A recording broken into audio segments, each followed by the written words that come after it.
Hi, nerds.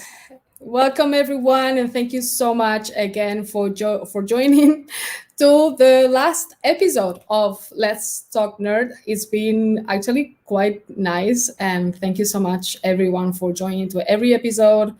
For all the good times, it's been really fun, and mostly I'm very happy because couldn't finish this season in a better way and with better people that I really like and love.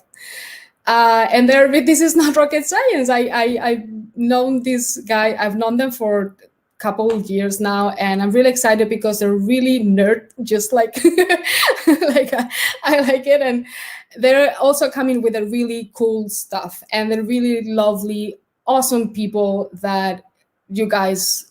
If you ever get to go to Super Booth or to any event, there's also the Dutch Modular Fest in there. You should go and meet them and hang out with them and check their stuff. And I'm also putting the website here if you want to check all their products, and the community they have is super cool. So I'm just gonna shut up and I'm not gonna say anything. Do the introduction to Priscilla and Steve. I think I said it properly. Yeah. Almost. It's pronounced Stijn. What? Yeah, I can't help it. Okay, I'll make my best at the end of this episode pronounce it properly after so many years. I'll do it. Well, welcome and thank you so much for accepting my invitation. Thanks for having us on the show. Yeah. Very nice to see you again. Yes, we haven't seen each other this year at Super Booth. No Super Booth. Yes. Missing all our friends. Yeah. Yes. Actually, I can say that, and I think I told you that before, but my nicest and coolest memories are you guys are part of that, because I am never going to forget the first Super Booth I went, and Priscilla, you were like dressed up like a banana. Yeah, banana dress. You remember that? Yes. That was actually, I think that was your selection. Like, yeah. I hold up like a few outfits, and then he did that one. Yeah, banana dress with banana earrings and big banana. Yeah. Yes, that was the coolest thing. I remember I see you there, and then I passed by the booth, and like you with your suit and all, like super, like the branding and everything. And I just look at you guys, and before like we even met, it was like they're so cool. Like look at them, they're like a banana. Also easy to find. It's like, oh, there you go. Yeah. So of doing a thing like, well, actually building musical instruments. So much is about the show. So if we're not making a show out of it, it just feels like a wasted opportunity. Yes. Loud. Be nice, be loud, be welcoming, pull everybody in. And if we can already make people happy before they even touch our gear, then when they actually have our gear, the music's only going to get better. So just... I mean, the cool thing about the personally that I like about the Yoruba community is the fact that you love the instruments and they help you make music, but there is also these super cool people that you get to interact with behind the instruments. And to me, that's the best part, because it's like it gets personal when you get one of the modules. Like, yeah, there's these nice people that I know and I love them, and they also make these awesome modules. So I know who made this. I know who made that. It's very small, and everybody's really just open and excited about what they make or what they make with it. Like, you have manufacturers, but you have artists also making things. So yeah, I like the community. It's nice. I like that it's a bit niche. I'm not sure I would be so happy in just mainstream keyboards or something. That's no. Yeah,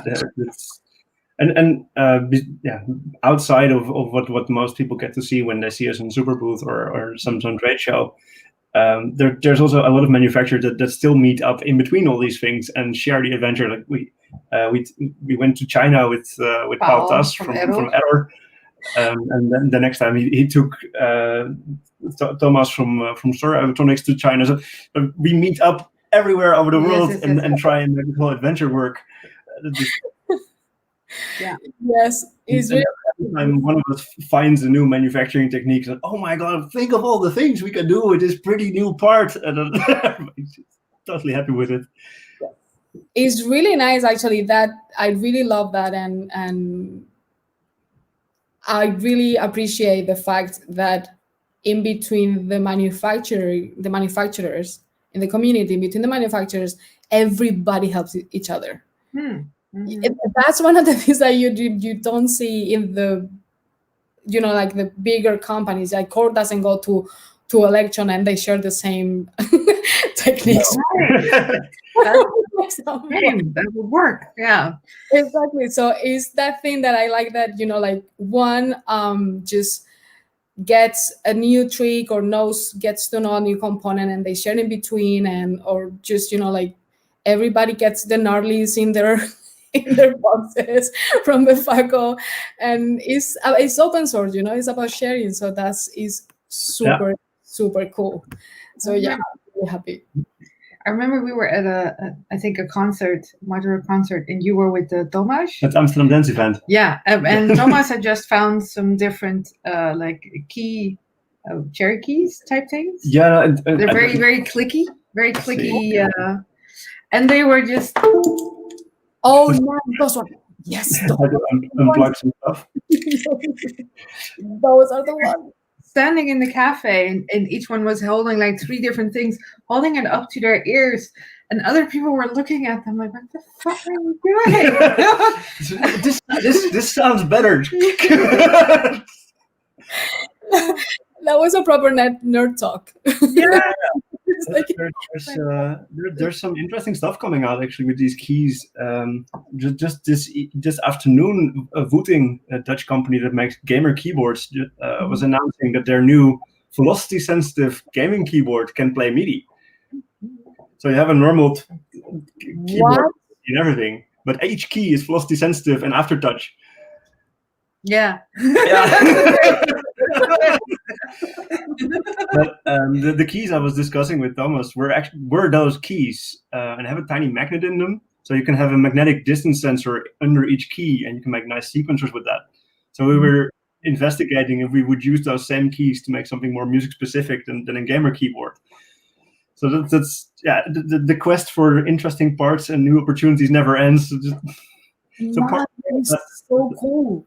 Yeah, so to test the fitting of what the mechanical size of it is, I made this tiny thing, which just it's only a tiny keypad. Yeah. These are not the magnet keys yet; these are just regular clicky keys, but they are the same size. So just see if it works, and then once the magnet keys come out, we replace them and upgrade them and do some prototypes. And who knows what happens? On that boost thing. There, I think. Yeah, there's. I made some sort of. I'm giving parts here. It's like a tracker. I see. Yes. Yeah. God, that is so cute.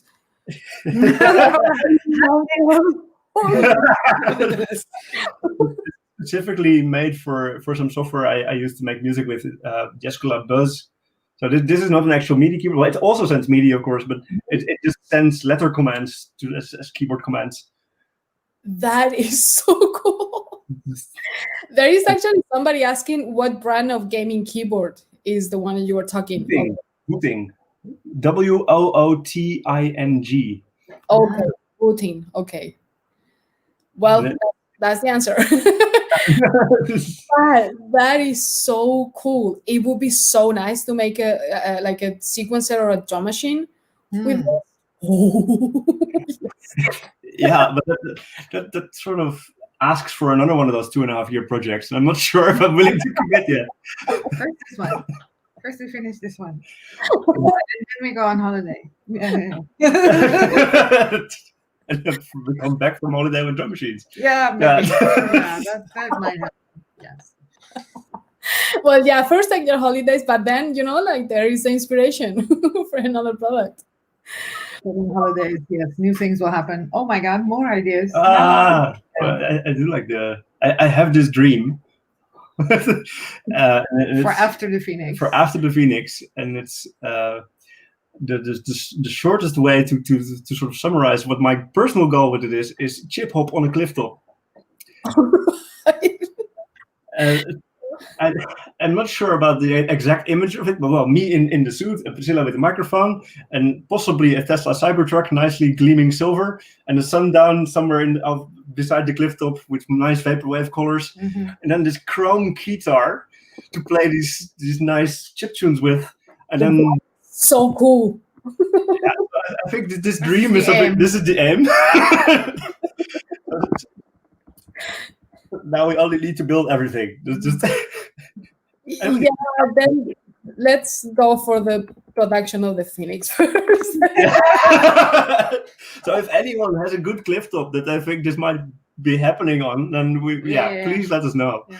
That is so cool. Yes, please let us know. And also, guys, like if you have any questions, just like feel free to send it on the comments, and here I'll pass it to them. And yeah, that's all about. We're drinking beer. I'm drinking water.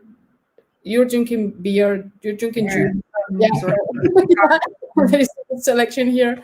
So yeah, just join us to the chat and ask them anything you want to know about them, the brand, how they got here. And in the meantime, I'm gonna make my questions. So, what is the biggest question? Yes. I'm sorry for the big questionnaire. There's a lot of them. So the first one is something that I always ask to everyone, mainly so like these communities, as you said, it's like a niche, but we're like a lot of people from very different parts of the world and very different backgrounds. So where are you from and where did you grow up? Yeah, you first? Oh, me first. I'm Dutch, and I'm originally from a little island called Texel. But I've been living like around Amsterdam since I was 18. I came here to study and never really left, besides some time in Australia, some time in India, but really lived here. Yeah. And I'm extremely boring. I was born in Amsterdam, and I lived in Amsterdam, and I moved to another house in Amsterdam, and I moved to yet another house in Amsterdam. That's this. So, this is like the third house in your life. Yeah. And we calculate that it's my 25th. Yeah. And I think I moved like 500 meters in total in my life. Yeah. Super long. You live in Amsterdam, right? Yeah. I'm already here. Why should I move? Yes. All right. Well, that's I didn't know that, actually. That's nice. So growing up, you both grew up in very different cities, and I guess with different backgrounds also. What is your musical background, and what kind of music do you used to listen when growing up? I remember like my first sort of wake up call to music and really falling in love with it was Wham.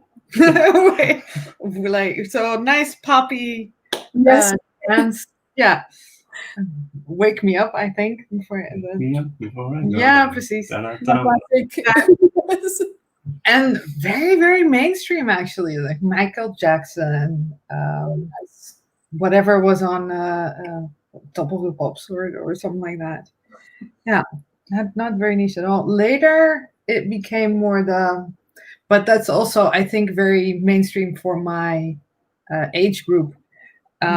Alternative rock. And all the female voices of the 90s, and then every song of Alanis Morissette. And I used to be like with friends. We had a few people who were really good with guitar or percussion, and I would always sing. And I have still quite a few songs that I heard the first time, like from them instead of from the artist. So, yeah. So that. My father used to play flute, so I grew up with him practicing flute a lot and playing piano. And then by the time I was 10, I found my first house music tapes, which was at the beginning of when the Prodigy first released their stuff. Yeah. What was there? I don't even know what the first Prodigy song was that I heard. But from Prodigy onwards, more into drum and bass and Goa trance and yes. around that, and it's still we still go to psytrance parties a lot. Yeah. We should have been on Boom Festival right now, Yes. and we're not there. It's not there. It's not there, yeah. So it's It's not we're not happening. there either. Yeah, this year. It's Yeah, let's just forget about this year. But okay, so yeah, those are actually very different backgrounds. yeah. We both sort of gravitated towards trans, though, a little bit. Me, a little more the commercial side, the Dutch trans, the Chesto, white sensations type of trans. Yeah. And you a bit more the psy trans, Yeah. Goa. Old Goa. Yeah. But there, yeah, that matches very well. That's it works. Good. And then, love trans, and I'm not ashamed to say it. And actually, it was the first. Also, it was like the first electronic music I allowed myself to hear, because before I was like, nah, electronic music sucks, no. And then I got really into it, like through trance music, and now look at me, See, is I suck, which is different. But yeah, I remember that when working at, I think this is of course a Dutch thing, because while working at Coma, we always listen to trance music. Oh, okay. In the production. For working. Yeah, nice. because whole zoning out and just time flies. Yeah. Yes. So yeah, it's really cool though, like like actually how trance, whatever it is, like music always puts people together. There is another question here. Does she know about the Sundays, Curve, Innocence Mission, all the 90s band with female vocalists? What? Again? The Sunday what? There is a band that is called the Sundays, Curve. I've never heard of this. Mission, and all the 90s bands with female vocalists. Well, check it out.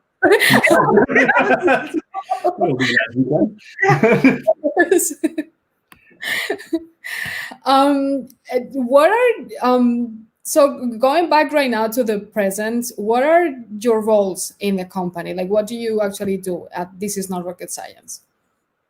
If it just very briefly, is he makes it and I sell it, but that is a very short version of it. But you do, you design, you come up with the idea. How do you say that? What will we make at all? What needs to be made? And we constantly discuss, but I'm not technical, so I don't help on the technical side, but we do talk about what would this thing do, and how would you interact with it, and what kind of process of creation does that make, and also does this thing not exist yet, because we don't want to make something that's already out there, and why do you want to make this thing, what frustration or need or something is it the essence of this, and is it allowed to object? Exist in this form, and how many are allowed to exist? How many are allowed? That's a bit weird consideration, but it's just right. Something, and then we end up with 900 and maybe thrown away, or it's not interesting enough, and people will throw it away once they're done with it. Yeah. So we'd rather make a bit too few, and they're all being used, than make too many, and they'll end up in collecting dust somewhere. Yeah. So these discussions we have, and then you also do all the sourcing. It's very important. Yeah, we do. So we sort of do it together, and I have contacts with factories, and I try to project manage the whole thing. Is it done yet? Is it done yet? Yeah, I've seen videos of that. Yeah. It's really every week make a new timeline, because things shift, and now this is not okay. Yeah. So basically, you, Priscilla, you run the business side. Yeah. And then you develop the products and everything that is related to the production and all of that. Production. I get it to a state that she can take the whole information package and run to a factory and say, "Can you make me 100 of these?" I see. And ideally, she can then do the whole communication with the factory, and I can Keep work the on He doesn't want to talk to people, basically. Yeah, It's like, Fair enough. any communication is a failure of technology. That's if I want to give my design to a system and a thing comes out, but then that's not happening yet. No. You're close. You're working on lots of parts of that system. It's a whole bunch of factories we deal with now. We don't actually have to do anything. We don't have to manually interfere anymore. Just press the button and the order gets done, and we get a big box of stuff at home. All right, So, that's really nice. And it takes work and time. So it takes work and time to make the scripts, but once we get them right and the factory knows what we mean with everything, then there will never be any mistakes anymore. Mm-hmm. So for the Phoenix project. However, this is still like an ideal and has not been a reality so far. The latest Phoenix stuff is pretty much. But also for the module runs, which some of whom we've now done the same exact module a few times, always something happens. Yeah. Always something happens where you need to manually, I don't know, sand down one edge of it, of all of them, or something like this. The latest hilarious manufacturing issue we have, we have two hilarious ones. One is that our nice signature yellow knobs have started arriving in not quite the same yellow from the factory. So now we sit with the whole bag and have to throw out the ones that are not the right kind of yellow. Oh, that's nice. Or either that, or I can make a tiny device that sorts them on color or something. But then you spend a week developing that machine device. again. Just do it. And the next time they think of a different way to be wrong. And then yes. So that was a big thing. And another really annoying thing that we've had recently is I can show. Is it visible? Yeah. Yes. These are really nice and blue. Nice blue rings. They're almost like the color of ink. Yeah, like ballpoint ink. Yeah. So we got a nice factory that made 8,500 of these things for us. But after our own internal testing, they started fading like jeans. They're sort of turning light blue. That's quite a good amount of rings. Yeah, so after a while of figuring shit out, it turns out that they forgot a sealing step in the whole manufacturing thing. So now we have to build our own mini chemical factory to do this one process step that they forgot to do. Now this sounds very fancy, but what this means is me in a stelpannetje, like a little saucepan, adding rings to it, and some sort of very acidic smelling chemical, and all the windows. Well, having like a rolling boil of rings going on, they need to all be held at 95 degrees for 30 minutes for this coating to take. So this is, I'm going to be in the kitchen a lot. No. Yeah. So that's why we do synthesizers, because if it was easy, we wouldn't like it. Maybe. That's the only explanation that I find. Yeah, the end result is very rewarding, but it's so we do because this is a beautiful blue, and this is one of 4 colors rings that we now have on the Phoenix. Three on the Phoenix, and the fourth is not from the Phoenix. Oh, the black? And the black is here, but it's not on the Phoenix. Oh, okay. So 3 colors then on the Phoenix. Yeah, 3 on the Phoenix. So we do want this to work. Yeah. And if that means, boiling 8,500 rings, then okay, that's what's gonna happen. Yeah. Good luck on that.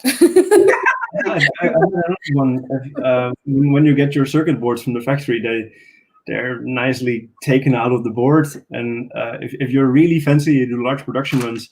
You can choose the color of the board. That's a normal thing to choose. Like some people choose green boards and other people choose black boards. But what most people don't know is that you can also choose the color of the inside of the board. Oh, nice. But I couldn't specify that. So when the first boards for the Phoenix came back, I spent a nice evening just painting the edges of all the boards. It has to be perfect. Paint the edge next. So that's all black. Yeah. Matte black with matte edges. No. After you spend so much time on it, you can just doing that last 1 minute step to make it perfect. It's just insane to skip that. So it's just And there's a lot of board art like on the inside, which hopefully nobody should ever see. Because if all things go well, then once we close it, it does not get opened again. yeah. But that's no, there's still a lot of beautiful I'm things going to in show there. some random things out of there anyway, because nobody will ever find this. Might as well tell them. So if you open a Phoenix, on the inside there's this massive connection board, which has just sort of the credits on there. It's Laurie. That is when there's nothing in Laurie is over there. That is over there, and then Stijn is over me. there, and then a bunch of names. You're the wrong side. Other side. Yeah. Here. There are a bunch of names. But more importantly, this is the side you get to see when you just open it for some reason. Uh-huh. You don't get to see the other side, which is then connected to all this. So cool. with a nice Doctor Who quote in there. So there's something happening over there. But then on the other side, where this tiny backpack thing is, this is soldered on. So this you can never get off anymore unless somebody really does something violent. We have hidden the heart of the Phoenix. Oh, there is a heart. No way. Tiny message about it. So just No way. Every Phoenix needs a heart of gold and a good strong source of brownium. Oh man, that is so cool. That is so nice. Yeah, we've hidden stuff everywhere in this thing. Mostly because we spend so much time looking at the inside and not at the outside. But yeah, the outside is for the customers. The inside is for us. Yeah. Man, this is really nice. Actually, there are two things that I do admire a lot from you guys. One is the organization, the structure. Like I know, like production, like every batch is gonna come up with its own issues. Issues to be fixed, and that's all right because life is like that. But for such a small company like you guys are doing the hard work, and since the beginning that I met you and I saw your space where you are right now, and it was so organized and everything was like so tidy and so cute, and not just because of tidiness and everything, but because of like the way it was organized and structured. That's one of the things I admire a lot, because I heard many times, but such a small company cannot do such a big project or such a big, synthesizer. And I remember many times just looking at them like, you actually have no idea what you're talking about. More. Because you actually really don't know what you're talking about. And the fact that you guys are, like going through all of this and is being also quite a lot of years. How many years have you been? How many years is this? Is not rocket science now? That's a bit of a two-part question, because this rocket science didn't start at the same time as that I started making synthesizers. Oh, what with the same sort of question? We started with the fish, I think. Then the goldfish. Yeah. Yes. It was in 2014. That's And I think we started. This is not rocket science. Like the idea of everything is easy. Even the hard things are easy. You just have to figure out how to do it, and get involved and educate yourself, and then try out things. So we were talking about this like at dinner. We are both very different versions of the experiment. He's more the engineer and I'm more the scientist. But that is also the core of, I think, this attitude. Just do your homework and then try. See if it works. Learn from it. Fail 20 times. Yeah. Do it again. Explode. Yeah. The first blog on the website is right before we went to China the first time. And we wanted to go there because you'd worked for other companies for hardware. Yeah, lots of hardware and software companies, but always doing a tiny piece of the big puzzle. And then once I finish my piece of the puzzle as a consultant, I go out, but I know the rest of the puzzle is unfixed. And I over the years, I've done all the different bits, Mhm. but none of these companies would ever hire me to do all the bits. They would only hire me to do one thing. Mhm. And I really wanted to prove, at least to myself, that I could actually do the whole thing from start to end in a way that made sense without all the usual trouble that these companies seem to have. So a big part of that was figuring out how does one manufacture at a small scale, and if you do something with China, what are the exact criteria when you should go to China? Like, do I need to make 10,000 of something? Do I need to speak Chinese? Do I have to sacrifice quality or not? What are the options? How do we do this? Yeah. Yeah. And there were back then already, I think, 1 or 2 of these like hacker camps, sort of like nerd tourism happening. We just went by ourselves, although these hacker camps were all nice enough to put all the information online. So like I use all of their platforms. Maps. I use all of their maps that specify in English where stuff is, where components are, where you can find this, where you can find that, and who you maybe could talk to. But we basically just went. You start to quite soon figure out, okay, somehow I need to deal with China if I want to build electronics. Yeah. But everybody was sort of scared of that, and like what you just said, like, no, you're way too small to go and do that. And we went, well, we're just gonna see and figure out and go there.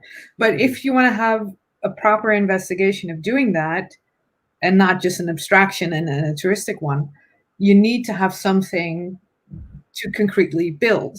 Like, okay, what would it take to make this thing, and who do I need, how many parts do I need? And I remember that I was trying to explain to somebody on the market there the idea of a prototype, because that doesn't exist. Because these people are used to being, somebody comes to them for parts when they want to make like thousands of something, not I want 5 to try this thing out. That doesn't happen. I want to try this thing out so I can adapt my design to make it fit your part. Actually, that doesn't fit. Yeah, but that's not the point. I will make it fit. But but then we had this notebook and we're just drawing things just to try and communicate. Mostly they understand. Engineering's the same engineering everywhere. is easy. Numbers are the same. Measurements are the same. Voltages. Yeah. But drawing an abstraction for a prototype was chicken. An egg, a little chicken, and a big chicken. And I was trying to explain, like, we're at the little chicken right now. This is not a big thing yet. Not there yet. Yeah. So we still know, God, I know like 10 words of Chinese by now, and I probably pronounce it wrong. But in that context, it works. And it's actually quite easy to move around the electronic markets in Shenzhen and to get what you need there. It does take a bit of looking around and legwork, like a lot of walking around just to find what you want. And everybody's also, it's super helpful.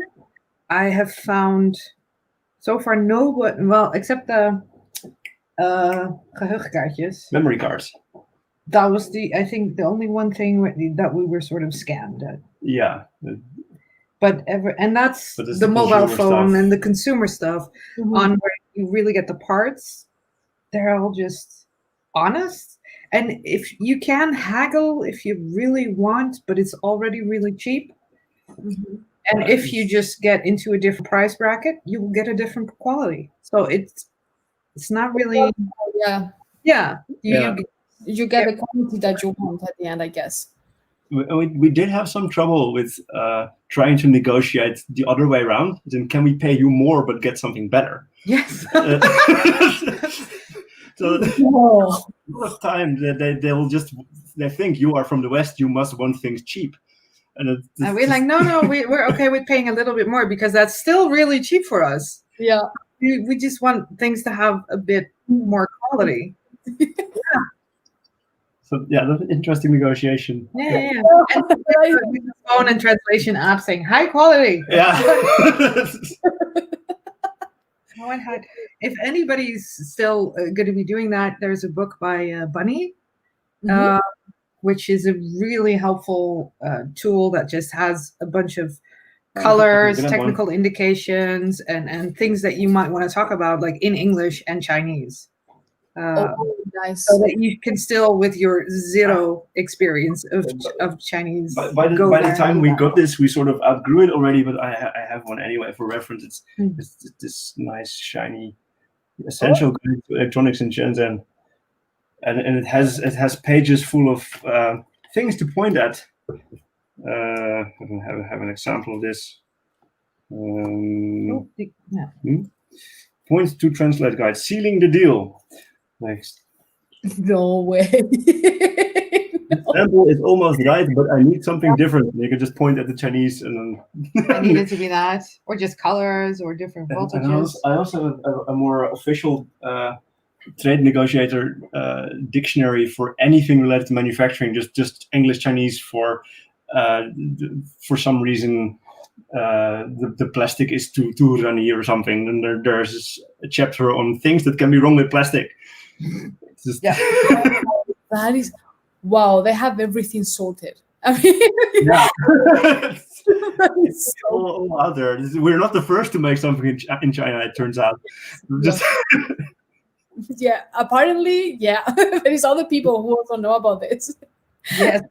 The first 2 times we went there, we mostly went there sort of getting a feel for where everything is, like the main shopping districts and the more industrial zones, and what trade shows you can visit to figure out what's new.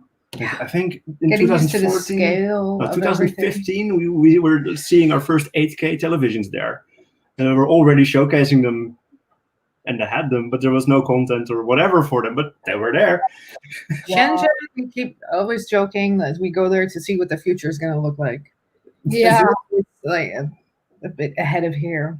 Yeah. But it's a super modern city. I don't feel like we have an idea of the whole of China right now, because this is a very peculiar version of it.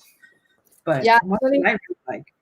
I watched a documentary about Shenzhen and explaining how they became what they are in China, even regarding the economy and how they actually are allowed to be that little power inside China and have the companies, and earn money, capitalism. Yeah, precies. Special economic region. Yes. Yeah. You can be capitalist here. We won't talk about it. It's fine.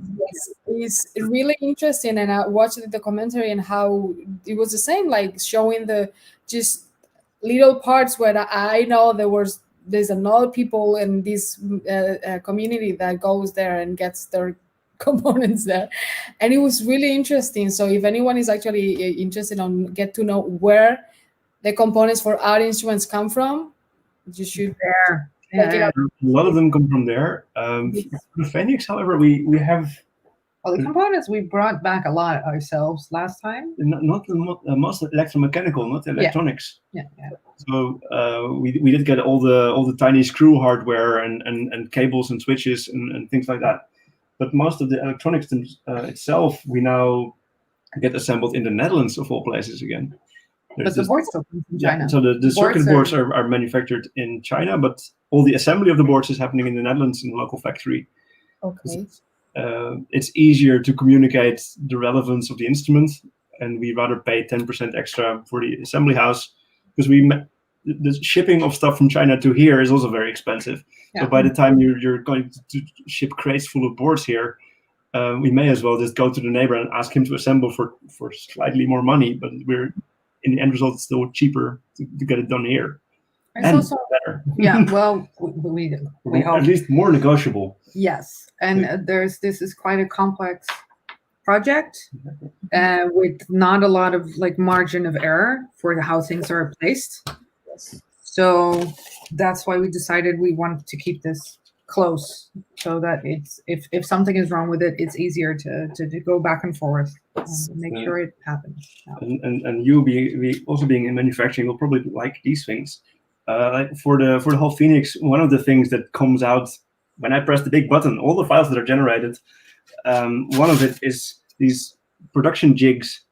These are tiny segments of Phoenix, and they screw onto the board so that they keep all the parts straight. But in the Netherlands, we can actually negotiate that the people that are assembling this, they will just use these and put them on the board and then send it through a wave solder machine or hand solid or do whatever with it. But getting this done in China, we tried that as well. And they did exactly what we asked for, but got it wrong anyway. And so the solar grids were all sitting on there, but they were all sitting there crooked. Yeah. Ooh. Ooh. No. That is not nice. Oh. I think communication with Chinese factories is often like programming. You will get exactly what you ask for. And everything that you haven't specified might be worked out in ways that you haven't thought of. So that's yeah. Yeah, and the cultural background is so different that it's just, the intention is gone. And none of the people there will ever own your product. They're just also we're Dutch. We're probably the worst, most direct version of white people. And then they have a culture in which there isn't really a word for no. Mm-hmm. The only thing they have is not yes. Not yes. Yeah. It's just they will. I'm not sure they will never, but contradicting you or saying that you've lacked to specify something or you've specified something wrong because of how their process works, that's just not likely that they're going to tell you that. They will try to fix that without telling you. And our culture is quite the opposite. Yeah. But anyway, these are very interesting things, though, because I mean, it takes a lot of courage to actually just say, "I'm going to China and I'm going to make this." I'm going to see how this works, and I'm going to manage it. I don't know anything of Chinese, but I'm going there. Yeah. How hard can it be? There's 1 billion people speak Chinese. I don't speak Chinese. So. We have so many stories about that. I'm not sure. Maybe you want to talk a bit more. Yeah, there's more questions on the list, I think. Let's go to the list. we can talk about this, no problem at all. But it is really inspiring for, like people who's actually watching and saying, yeah, I'm never going to be able, or just a dream that I could make my own designs, for example. And I don't have the time, or I don't know Chinese, or I don't know this and that. So here you are, and I just decided to go there, and obviously it comes with all its issues, and like communication with Chinese, like the language, the culture. And we prepare everything, also designing, but also going to China or figuring out different materials for things. We do prepare a lot. It's like you don't do this just we'll see what happens. But you do it. It's like I have, as far as I can see, I have done the most I can to prepare myself for this. Then you just have to try it out. Also with designs, I have done all the homework. I've tested it. Now we're just going to have to build it and test it. Yeah. And if it's wrong, we'll figure it out when we get there. So I think that's a really emotional process also, especially when all the boards come together. It says then separately they worked, but you put them together and then something doesn't work or something creates noise. And then it's like this despair.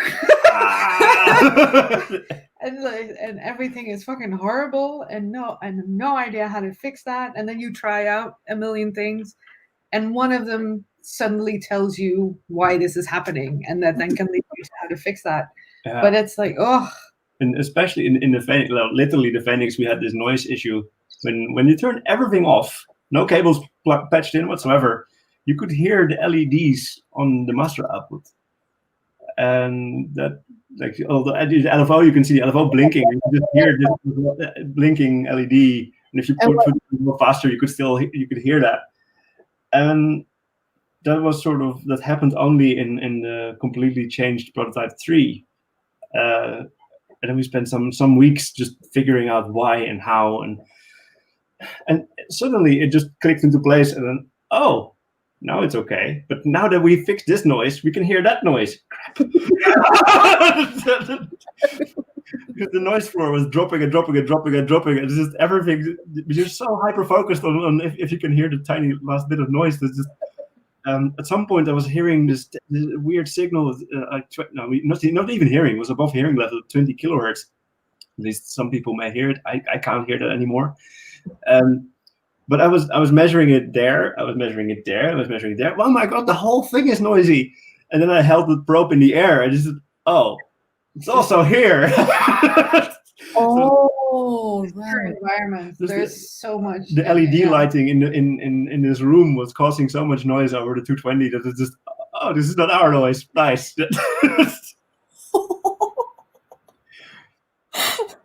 Well, yeah. What it has to survive, we've sort of set as a how do you say limit, or the other way around. We're good friends with some people at Ruigoord, which is like an artist little town just outside of Amsterdam, and they have an old church. There is the club, and they have fantastic speaker system and lighting system, and we can use that as a testing ground to make sure that this thing is quiet, because we want this to be able to perform like. If somebody's going to stand in front of 5,000 people with this thing turned up to the max, there shouldn't be a hiss on the speakers. Yes. Yeah. So that's what that's our test. That's what we're going for. Yeah. Wow, guys, but that is big. Big project management. Yes. There is a question here of one of the guys that he said, my Tuesday module will never leave my rack. And actually think adding another, any secret tips or tricks? Ooh, secret. I can't tell them here. No. What do you do with Tuesday? What do I do with Tuesday? Yeah. With 2 Tuesdays, making one run a different time rate as the other, and then using the tick length, the gate from one with the notes from the other one, that usually works, and cross them over. That works very well. I've recently used the gate output of one Tuesday to re-trigger an LFO and use the LFO as an indirect gate for something else. It also worked really nice. So you can make really strange swing rhythms that way. The Tuesday itself doesn't have swing, but it doesn't mean you can't make it swing in other ways. So just, what else? What's a nice trick to do? Like 2 Tuesdays. 2 Tuesdays and a precision adder. You can make a chord progression with one Tuesday and then lay melodies on top of it with the other one. Oh, nice. What we also did with one Tuesday and a precision adder is make arpeggios by having your MIDI keyboard press the reset on a Tuesday. So you can actually, every time you press the key, it just restarts the melody and do all kinds of arpeggios. No, what? I'm thinking it's like a little. I'm translating it to what is possibly then for me like a vocal frill, like you would add to Okay. I play chip tunes by making the speed really fast because, well, we're aiming for chip hop. This needs to.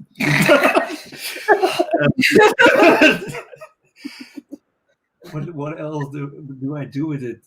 A lot of the secrets are actually inside the source code on why we built the thing the way it was built.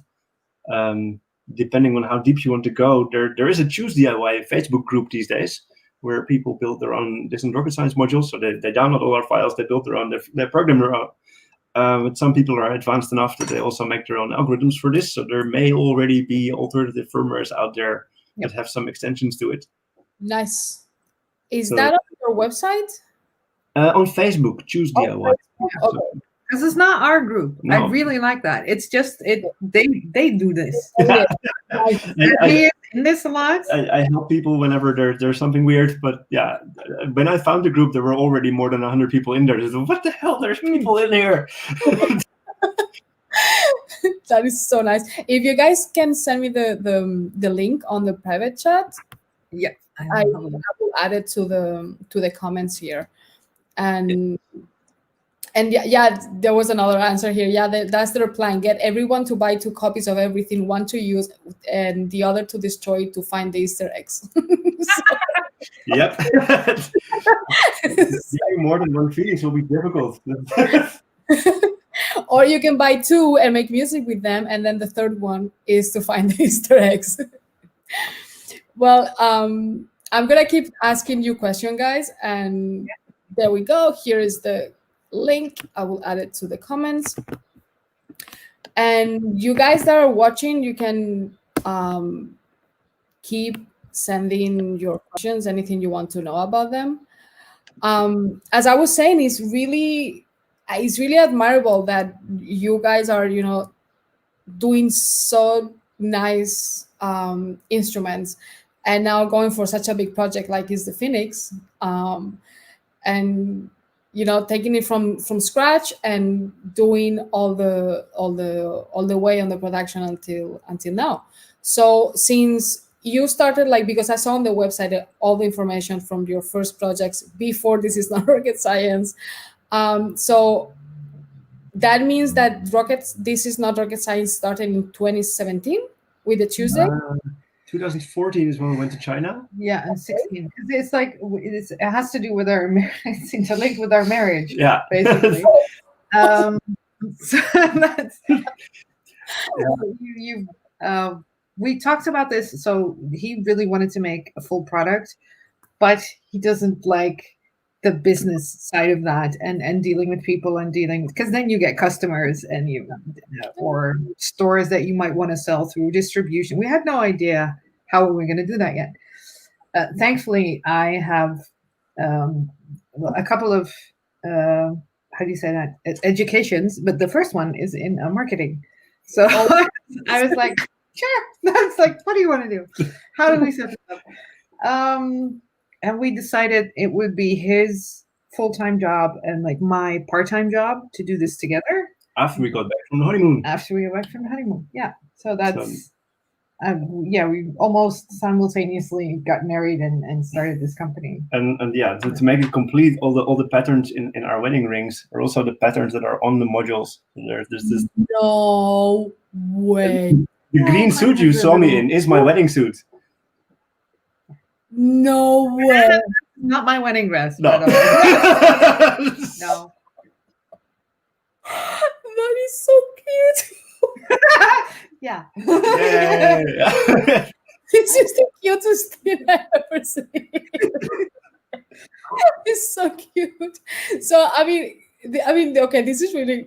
I mean, I always admire guys, but getting married and getting into such a project like is, working together and starting a, your family together and living together and doing all of this is a great achievement. And I can understand that it's not easy sometimes. Thank you. Yeah. Because this is in our house, and the workshop and the music studio is here, and definitely you are always working at home. I mostly work at home. So when everybody else suddenly had to go work at home and be with their partner all the time, we were like, yeah. I've been doing lockdown since. That's how this works. So we came out 2016. We got married. 2017 we got to our first super booth. Yeah, with the Tuesday. And Tuesday already like produced. Yeah, produced and ready to buy. And the idea of both wobbler and edge cutter. We're already in direct and yeah, but not produced yet. No, that was the next year, and then a bunch of modules in between. And now, the last 2 years, mostly the big Phoenix and one module in between, the circular thing. Maybe you've seen that one. Rectangular thing. Rectangular thing was also was also in between. That was more of a test run towards Phoenix, though. Circular thing was because a friend needed some drums, and sometimes you need help a friend. Great for that. Then there's this monstrosity that we have as an in-betweeny thing. Probably only ever going to make 5. Maybe we're going to make 20. We don't even know yet. It's not so much to be sold, but more for something you wanted to have. Yeah, and also want to give away to somebody. Yeah. So, needed to be built, and there's some experiments with quantum tunneling diodes in there, which are. I saw the components somewhere. What? Okay, I need to have this. It's ancient. Well, ancient. It's from the 50s to the 70s. These diodes were produced. You can still buy old Russian overstock. So I was trying out some of these diodes to see what they would sound like. Yes.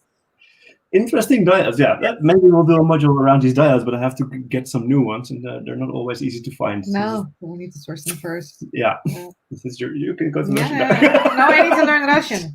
Show me. Yeah, just done with Chinese. Yeah. Vodka, da. How's your alcohol tolerance? Yeah.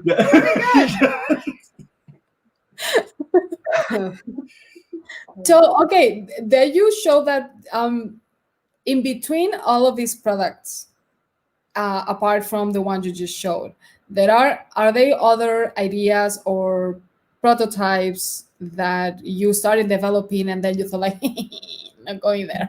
I'm actually not gonna do this, or I don't like it anymore, or I'm not excited about this. There's actually, if you look at all the old projects on the website, one of them that's in there is the Goldfish, and it started in 2002, and it was for Pocket PC. So then it was just software. That was just software, but that also became the first hardware thing we made.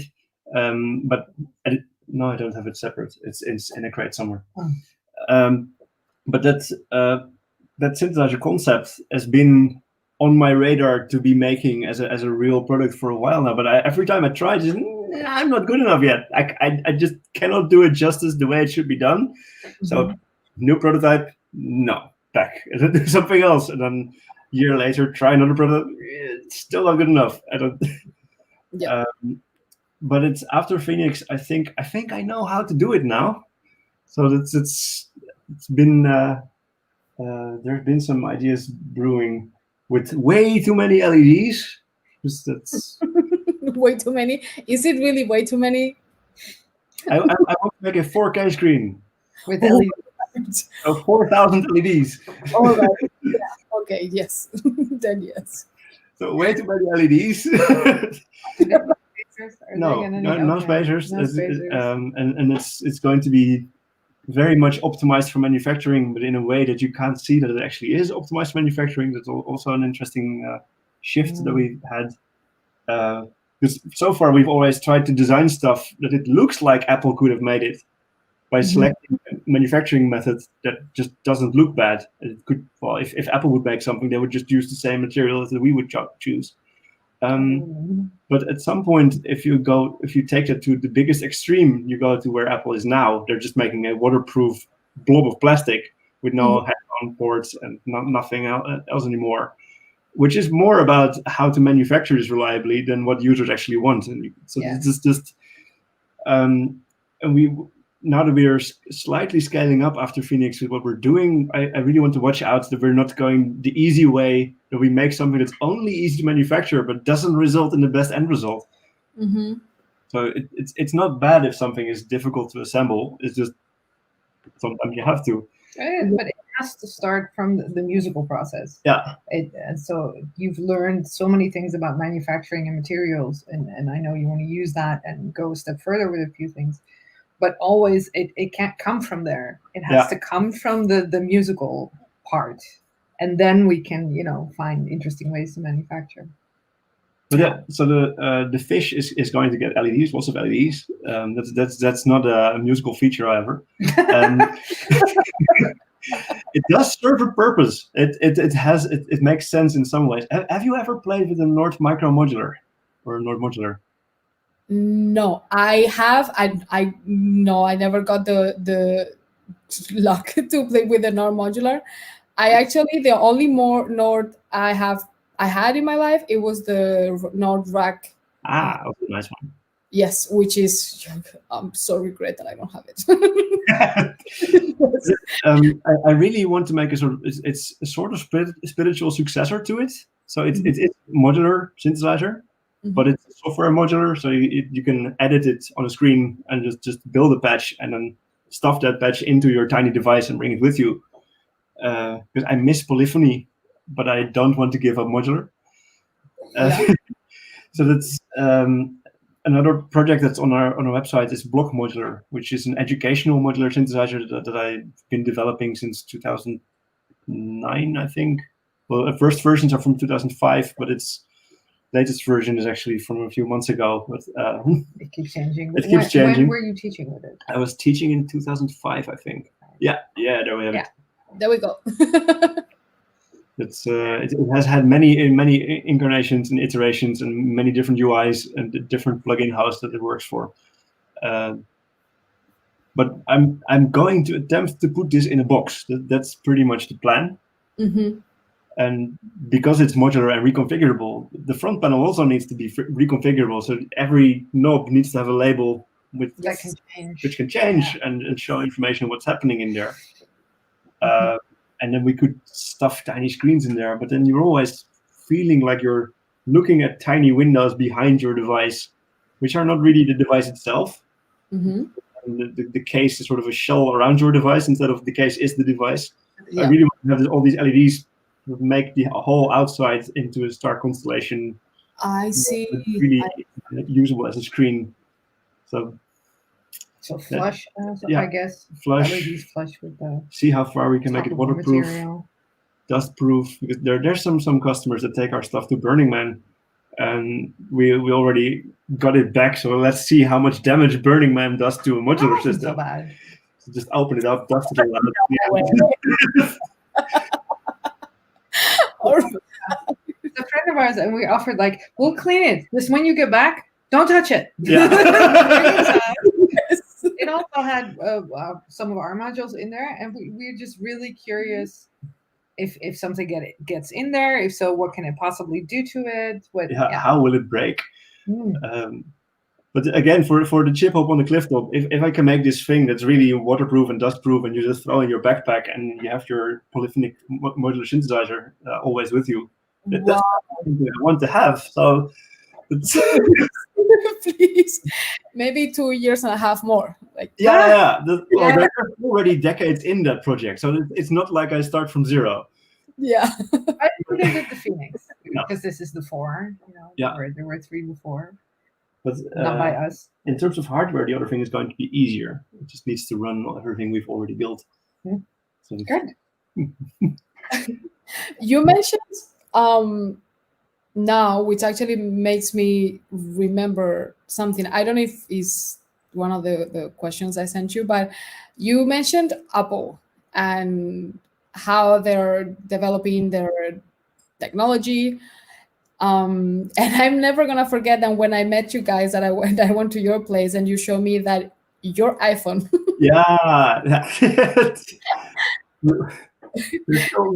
People sometimes still find us in one of those videos. Scotty in Shenzhen did a whole project on building his own iPhone. Who is now a famous YouTuber. Yeah, he's a famous YouTube streamer, and he has an audience of millions. So that's been seen. Last time we checked, 17 million people have watched the video. Ridiculous. And we're in there, but nobody knows it's us, so it's Originally, he wanted to sell kits to the larger market that you could make your own iPhone, and he'll just collect all the parts in Shenzhen and then send boxes of parts and then assemble them. So he was investigating how will this work? Can this work? And we did a test run together with another friend. We made a few iPhones to see if this would be feasible to send to all these people. And we got so many things wrong that we decided not to do it.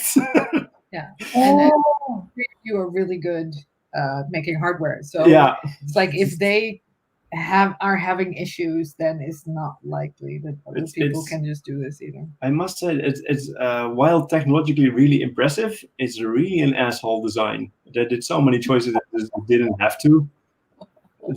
It's not made to be open and repaired at all. It's actively hostile against people that try to repair it. China doesn't care though. They're they find ways to fix fucking anything. It's like That's one of the things that I actually saw in that documentary that I mentioned before. I don't remember the name, otherwise I would say it, but it's on YouTube anyway. Is that they were saying that they don't care about the copyright. No. They don't care It's about the patents or anything. It's like the guy was saying, I had my master and I learned from him, and I was working at his shop with him. And once I learned everything, I told him that I wanted to do the same. So I opened a store in front of him. and, and we share our knowledge, and if you find something that I don't know is better than what I did, then good, I'll be happy for you, and I'll add it to myself, and then that push me to be more productive and to push my limits to actually make it better.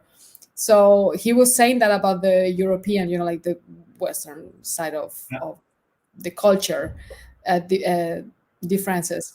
And that's one of the things that actually, yes, with iPhone, they are not, you see in the products, they don't want you to open, repair, do anything. Like, or add or change, because this was a very famous term when we were there, Shanzai. The mountain people.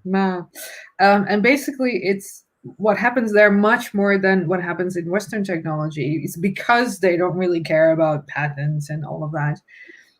They adjust things how it works better for them. So phones with 2 SIM cards, when that was unheard of here, we're like everywhere there. Yes. And, phones in like weird shapes and objects, and phones that had like only 3 options that are meant for children, and all these things already existed there because that was what people found useful. And if you can just do that with a product, but it's also they're like on top of where it's being made. When I grew up as a young nerd trying to learn programming, I had this amazing CD set from Microsoft, the MSDN CD set, like 4 CDs in one box. And it was pretty much, if you want to know anything about programming, it's on here, because the internet wasn't really a thing yet. So you got this reference set that had everything. And in China, that they have this for mobile phones. You get the DVD, which has on it all the software you need to edit all the files, and it has all the files. And it also pretty much has that big red button for, okay, press order, and the right factories will make it for you. So that was a bit of a weird thing with version control, because there's many iterations of this DVD that are just being traded by hand. They're not always on the internet. It's slightly illegal, so nobody's really putting them anywhere. You can buy them if you know where to go. You can just buy them. Yeah, you can buy a version of it, but which version you get, you don't really know. Yeah. But it has the entire working Android operating system on there, so you can install it on the phone you've just built. So every time we go to China, we also try and negotiate some of these things, just see what we can find on the markets for, to see what these people are learning with and how they design their things, and what are usual building bricks. Like specifically for the way too many LED thing. If I go to the Western way of doing that, I'll get really expensive LED drivers. If I go to China and I'm looking what they stuff in these LED walls that you can have movies on, or in a stadium, there are chips on there that are like 100 times cheaper than what's available in the West. But the datasheets are only available in Chinese. So you have to have this Chinese USB stick with all the datasheets before you know that this thing even exists. It's just wow. But No, they are in a very different level. Like they are in your own language zone. So it's a gigantic language zone, and it's in many ways a lot more technology oriented than we are here. Again, because we know Shenzhen, so that area, yes. Rest of the country, I don't know. Again, the scale at which it happens is still bigger than here. Even if it's only Shenzhen, then Shenzhen's beating all of the Netherlands. Same. I've been very briefly now in India, and so in Shenzhen in China, and coming from a tiny fucking country in the West, that really shifts your perspective, because so many people. So it's a ridiculous amount of people, both in India and in China. And if you've never been to Asia or Bangkok, that scale of city is, we have boggling. Yeah. Yes. So when they had the sort of bike plan where you can have bikes that you rent with an app and just leave it somewhere when you're done with it. When Shenzhen rolls it out, it's millions and millions of bikes. And in the first national holiday, they all went to the beach. and all took the metro back home. And there were mountains of bikes on the beach. But then, because it's not a democracy, they didn't talk about that. They didn't organize. Nobody asked questions. The management of the city just made the people who have these companies come to them and said, "Fix this. You have like 24 hours. 24 hours. Fix this. I don't give a shit how you do it. Fix it." So and it was fixed. Yeah, and now there's this system, which I think other cities now have too, with smaller scale, where you they have special marked blocks where you're supposed to put the bikes, where you can take them and put them back again. But they also constantly have these trucks driving around just looking for abandoned bikes, taking them back to their to the place where they should be. Yeah. Okay. And this is not so in the Netherlands, this would be like a job you would expect from the city council. Here it's the company doing it, but it's the company doing it because it has to. It's not an optional, and that is also China. If things change or if the structure above you says this is how it works now, then that is how it works now. There's new things are deployed very rapidly and very large scale. And if it turns out to not work, then they'll just fix it. And then overnight. It's really impressive to see. It's impressive, but I do like democracy. It's like, I'm okay with things being a bit slower than sometimes and having to go through committees. That's okay. I'm laughing at the way you said it. I'm sorry. I'm more criticize your question because we're now getting into geopolitical things. That's fine, and I'm not criticizing or anything. I'm not laughing at that or communism or anything. I'm just laughing at the way you said it, that it was fine. Yeah.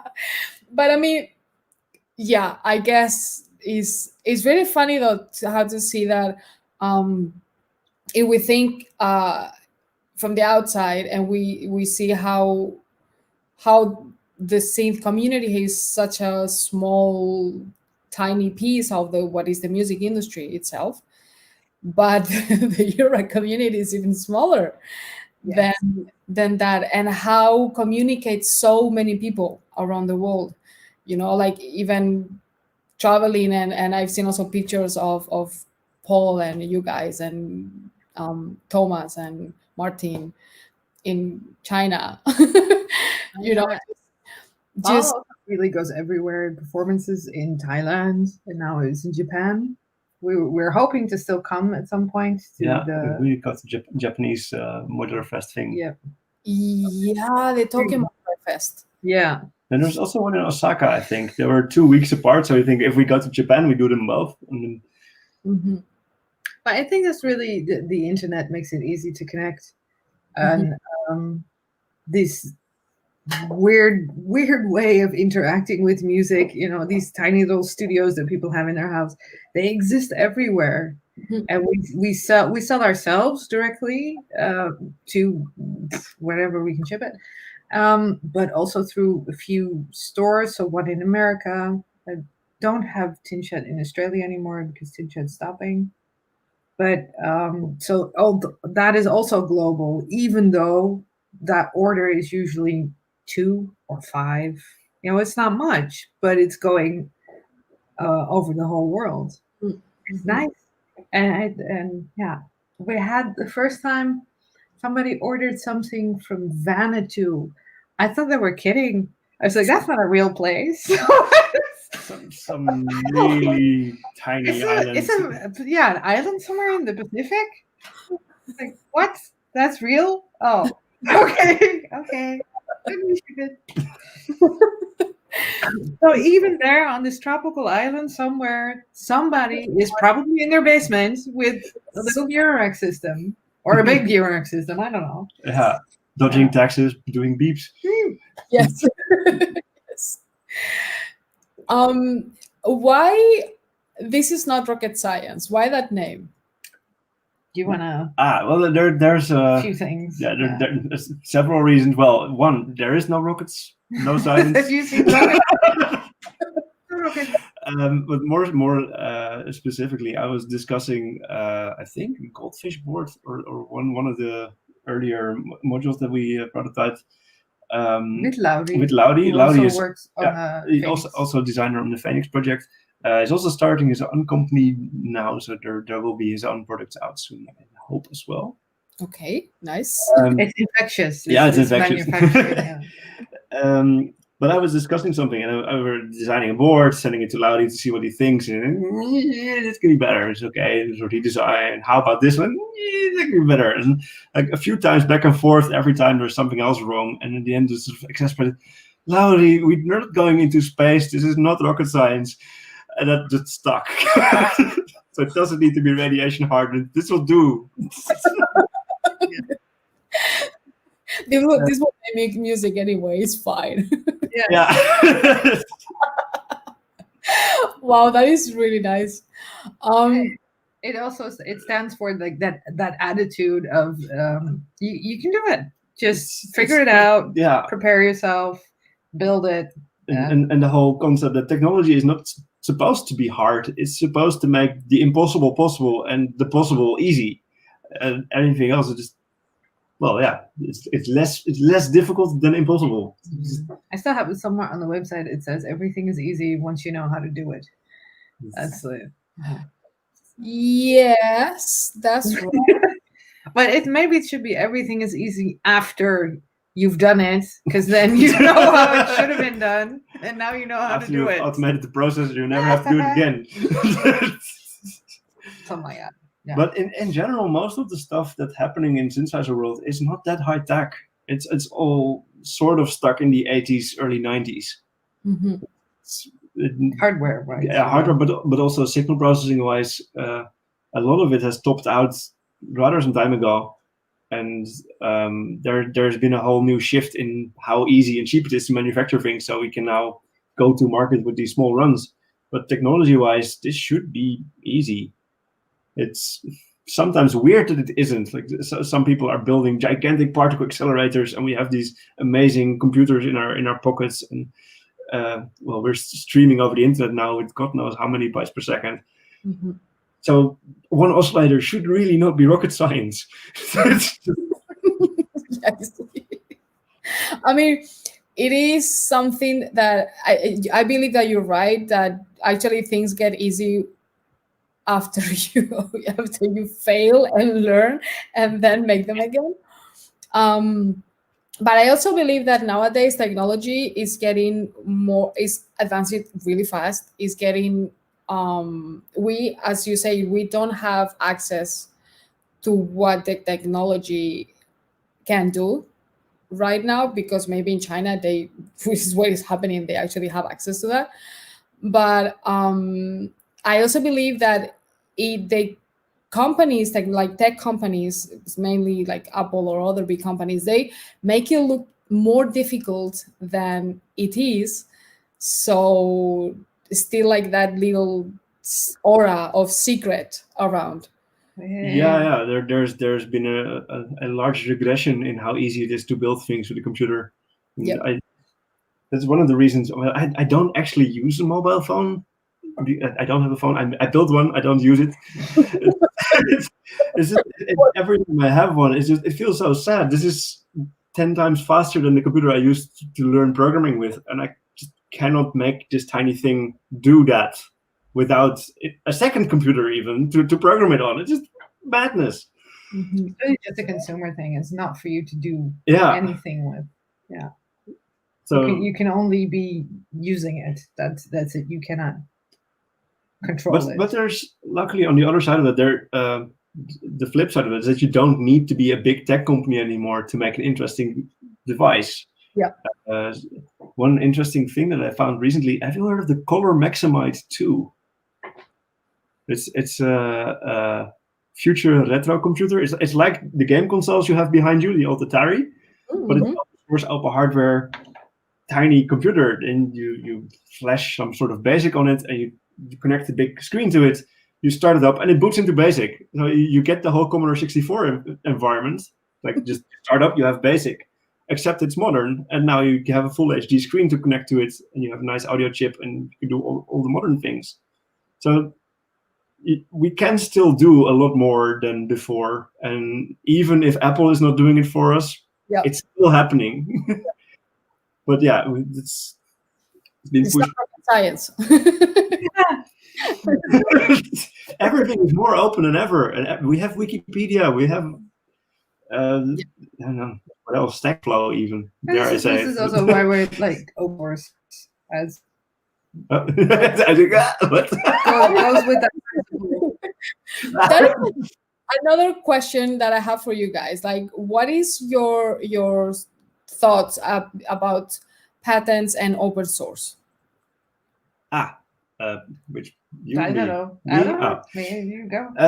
Well, we're open source, so open source. That's our thoughts on that.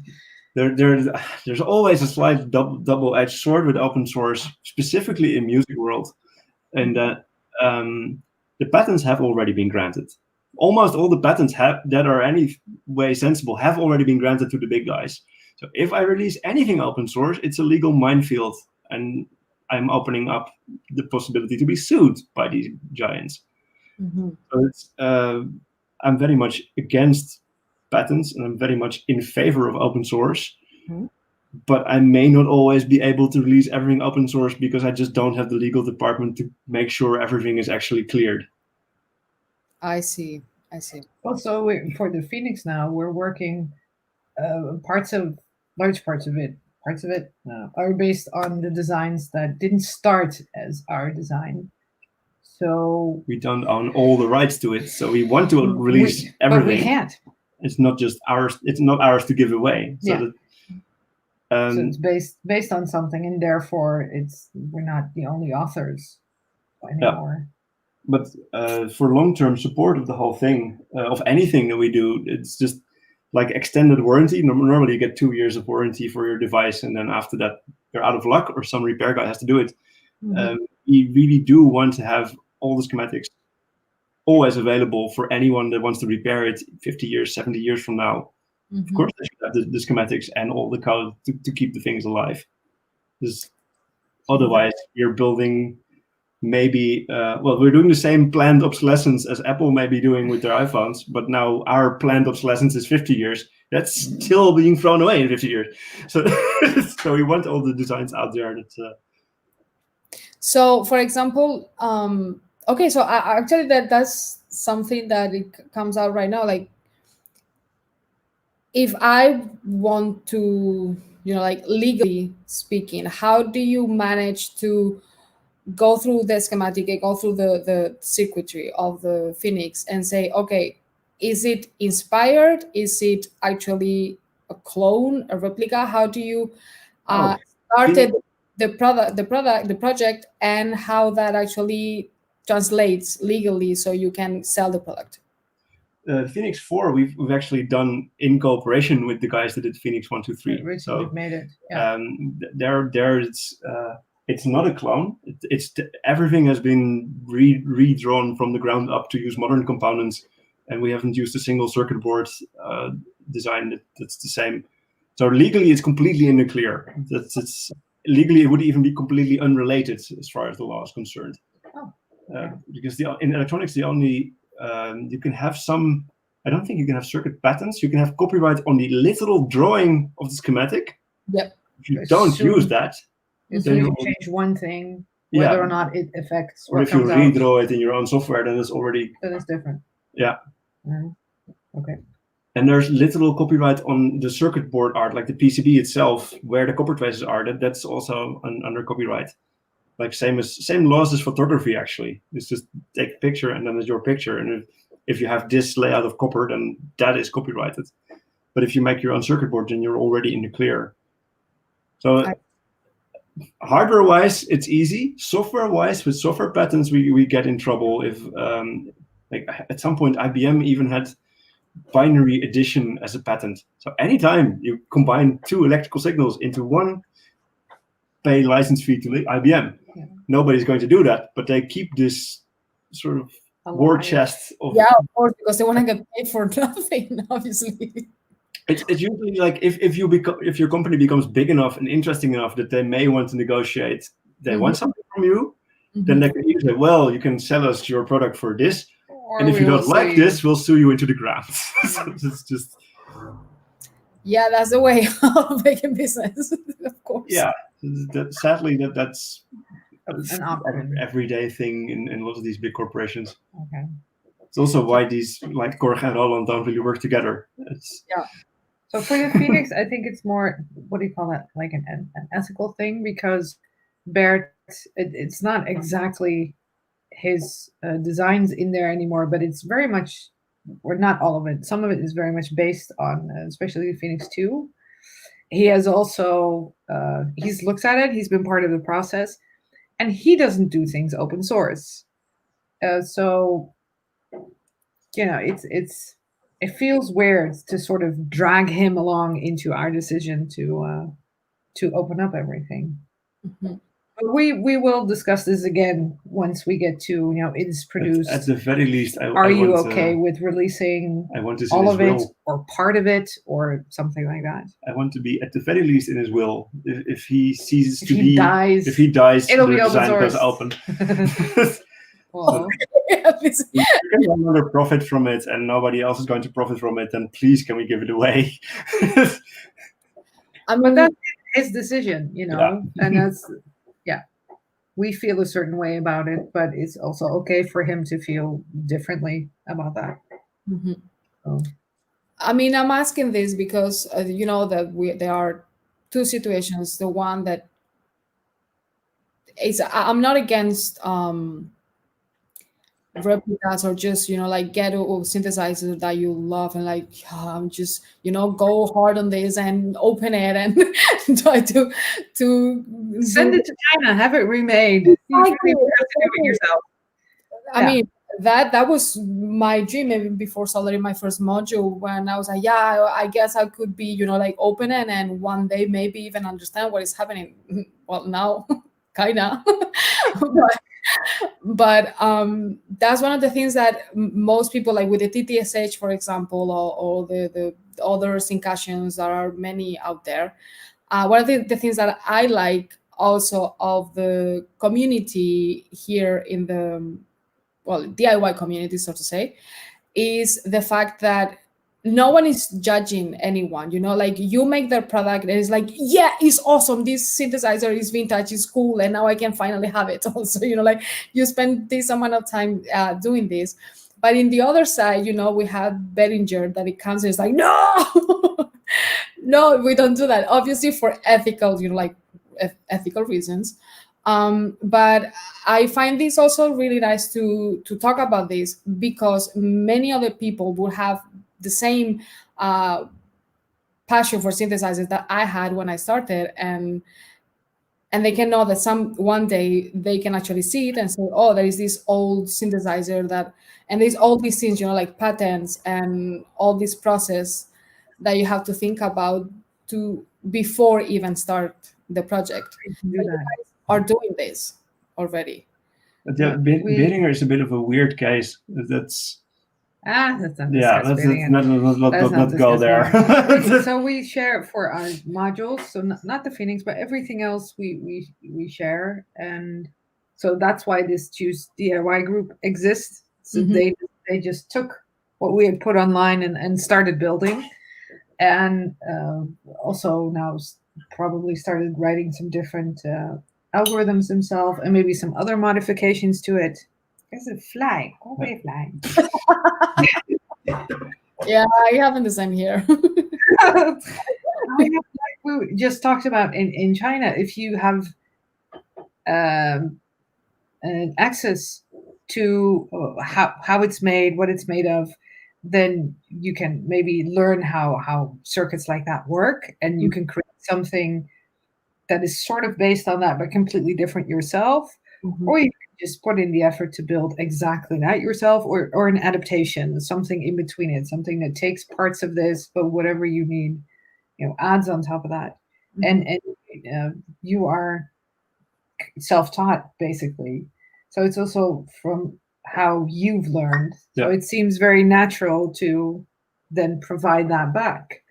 Also, a bit of a weird cloning thing. Well, I think Black Corporation was advertising a Phoenix clone, Phoenix 2 clone. Mm-hmm. Okay. They announced something like a kit. Xenomorph kit, a kit version of the Phoenix 2.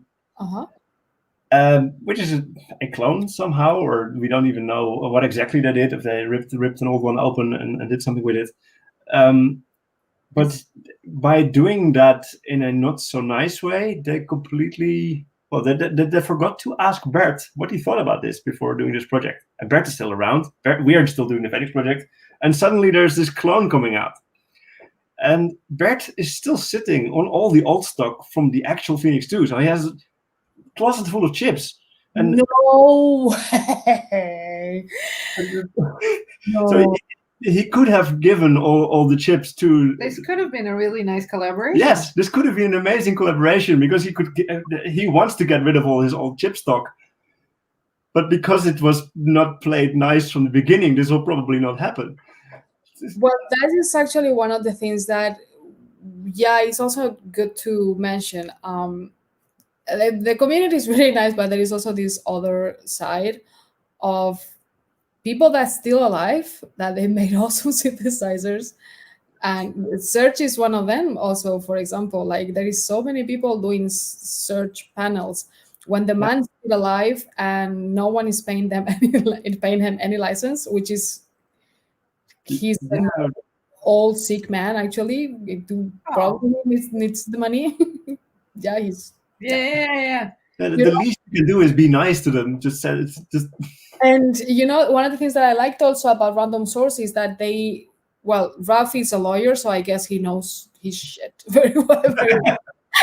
So he just went to Search and said, I want to do this, and he's paying the license to him, and he's doing the job with him. So every he does, he redesigns or remakes, is with his consultancy, is under his blessing, So as you guys said, that would have been a really good project, especially if it's DIY, that would have maybe brought back the original Phoenix, the 2 and the guy and the entire project, and would even have helped you guys on the promotion of yours. And Sure, it's not in our way, but if you make the adventure bigger for everybody, then everybody is happier at the end. So.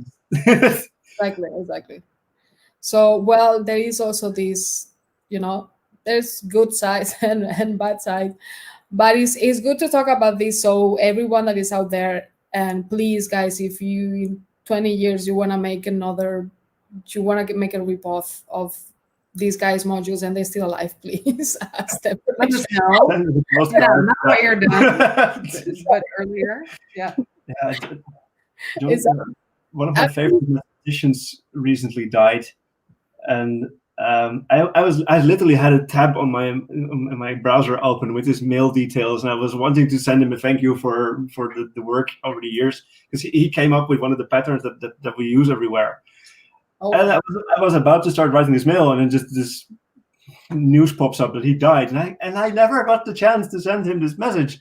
So ever since that moment, I've been starting to just if I find I like something on the internet, just throw them a mail.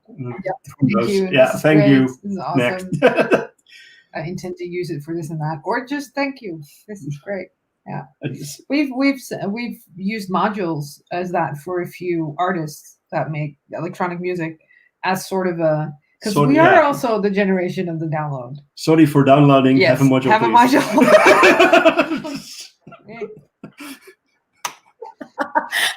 It's fine.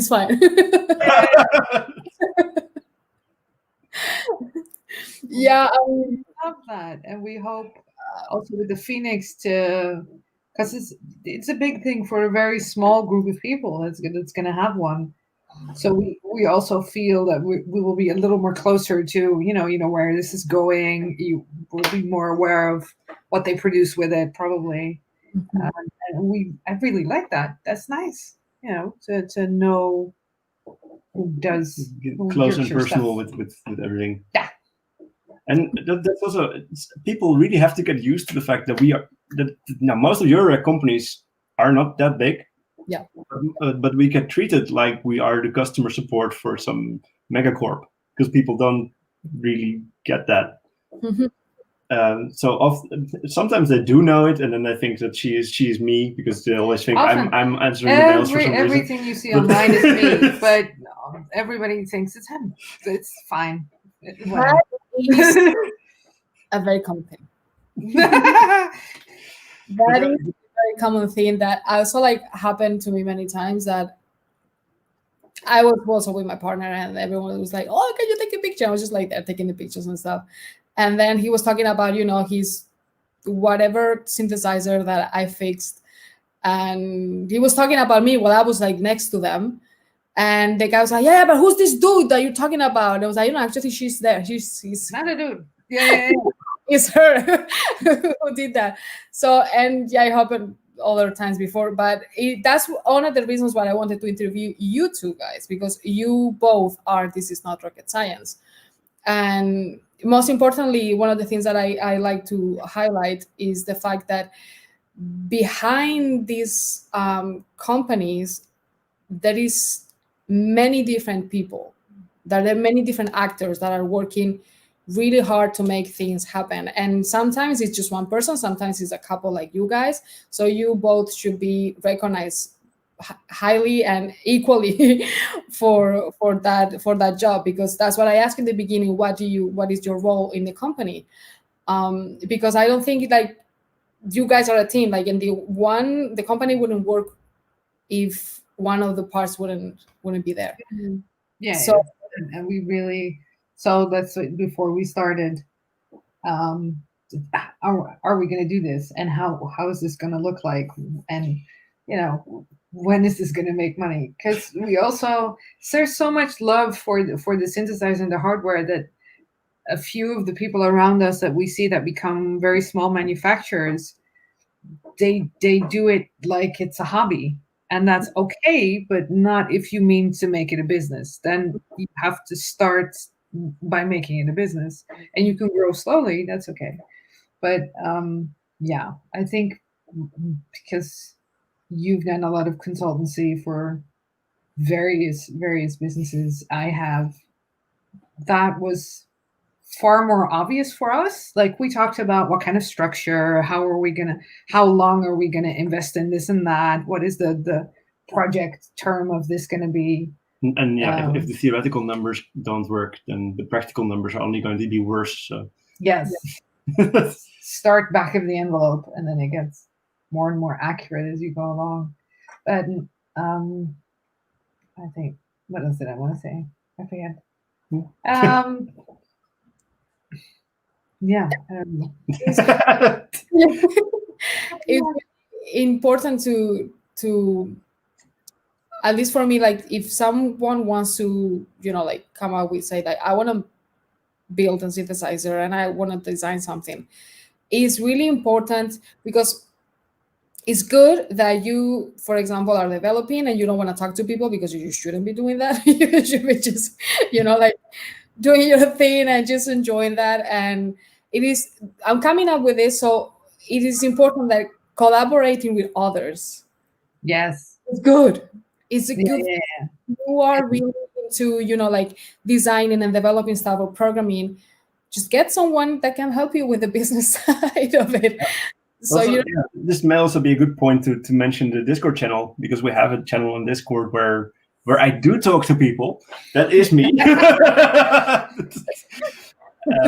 That's where a lot of the active development happens, and where we share all the latest parts as they arrive, and we almost do unboxings. Technical discussions. Yeah, lots of technical discussions. So we have we have a special room where every time a new box with Phoenix parts arrives, there's just usually an unboxing thing. These have just arrived. Look, 60,000 little rings. Yeah, and there's a list of all the interesting research papers that we find that describe something in signal processing or mathematics or electronics or whatever that we think is interesting, that got thrown in there for future reference. Roland is also, from making sound machines, also a really big contributor, I think, in that channel. Yeah. I still didn't release any modules yet. They'll get there. They'll get there. Yeah. It'll work. At some point they'll release something. It's also going bigger and bigger and bigger in the meantime.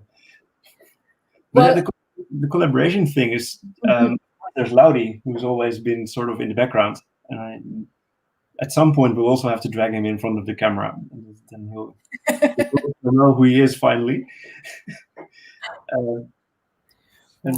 apart from you guys, do you guys work with other external consultants, or because it is a lot of work, like design, marketing, accounting, all of this, plus we all do ourselves.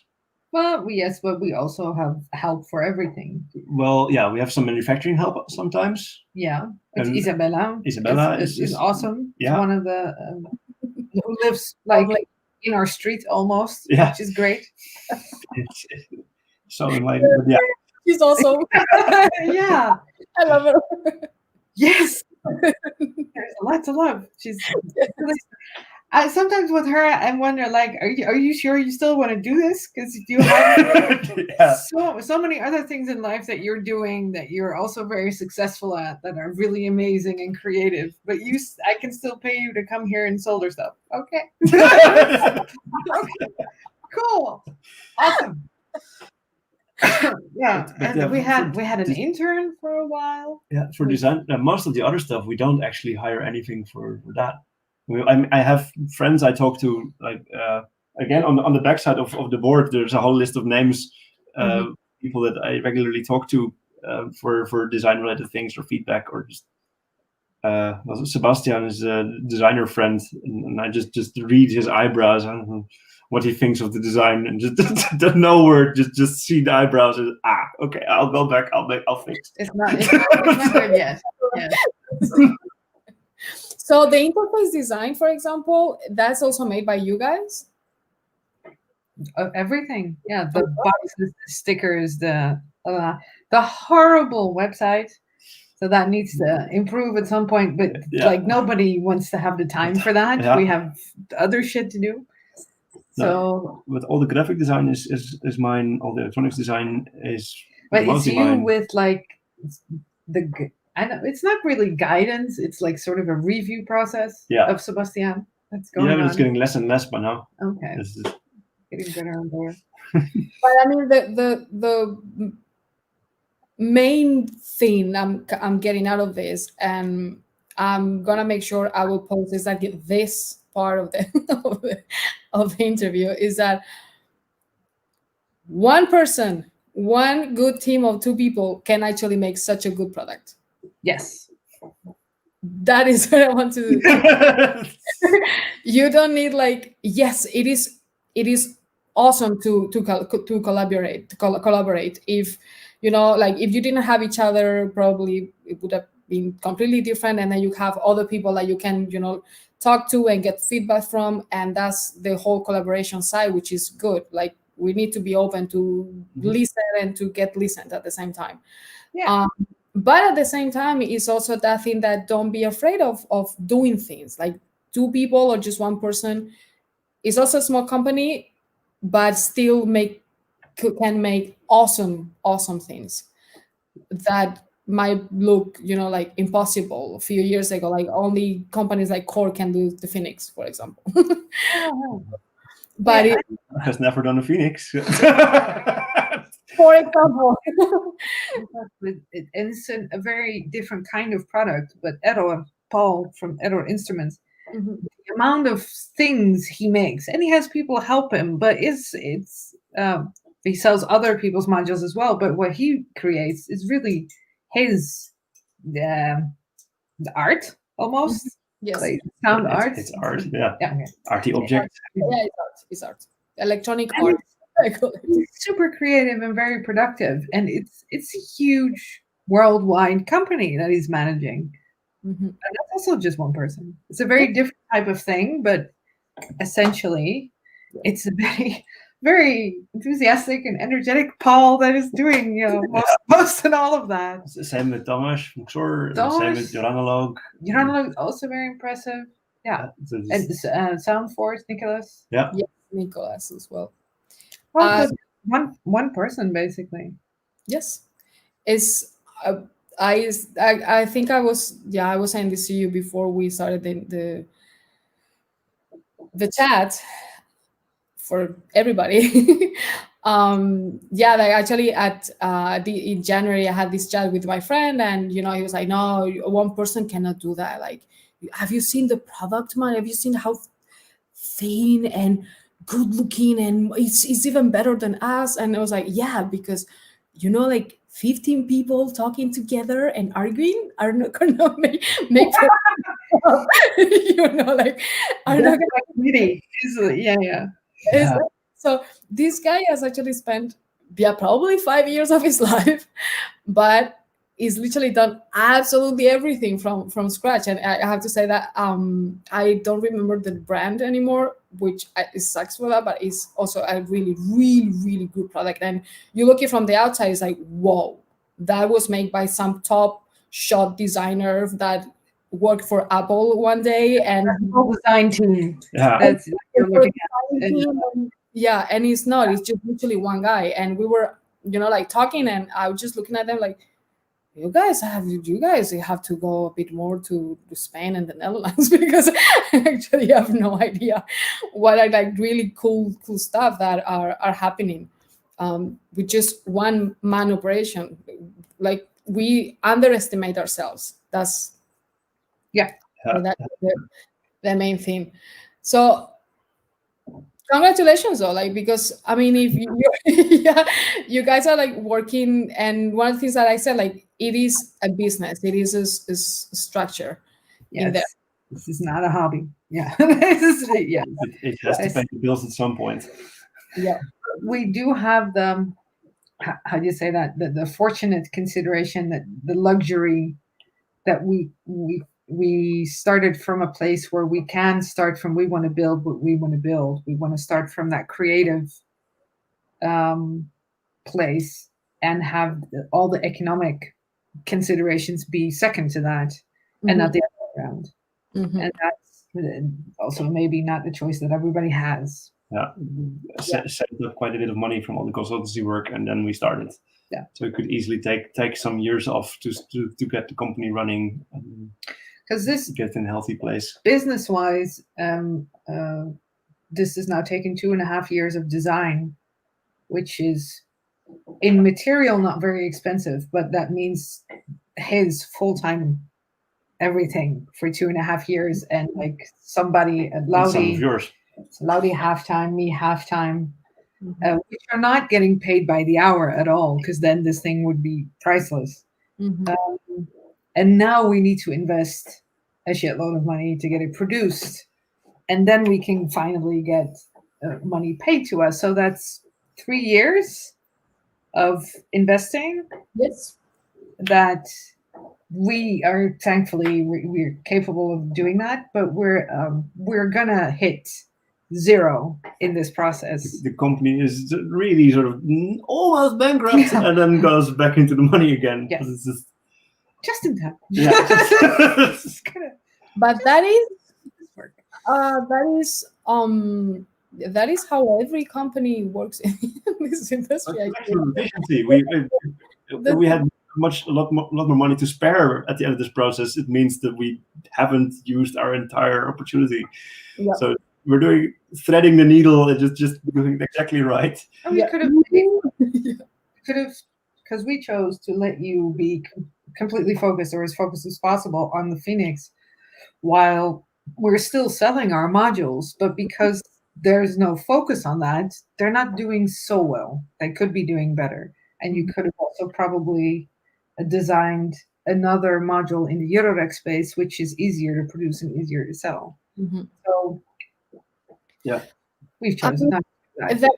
But that's what I'm trying to say. That's what I'm trying to say. Like, you guys are two people, but these issues that you guys have is something that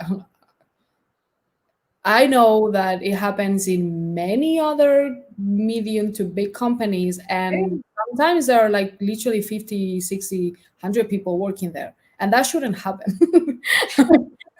that should not happen because it shouldn't happen. So that's what I really admire, and that's when I also like wanted to focus on specifically on the Eurobike in just one season, so people can understand that how are the differences of like doing mass production like 1,000 and 10,000, but at the same, when it comes to the business side, from what I know, there are literally probably one or two companies that can afford to say, yeah, we are going to spend 5 years developing this and we're going to be good. Yeah. Most of the companies are like developing something, and in the meantime, they have two people that are like overworking themselves to release for the next super booth, and probably doesn't even work at the next super booth, So it's exactly the same thing, but with more people, which in my point of view is a bigger headache.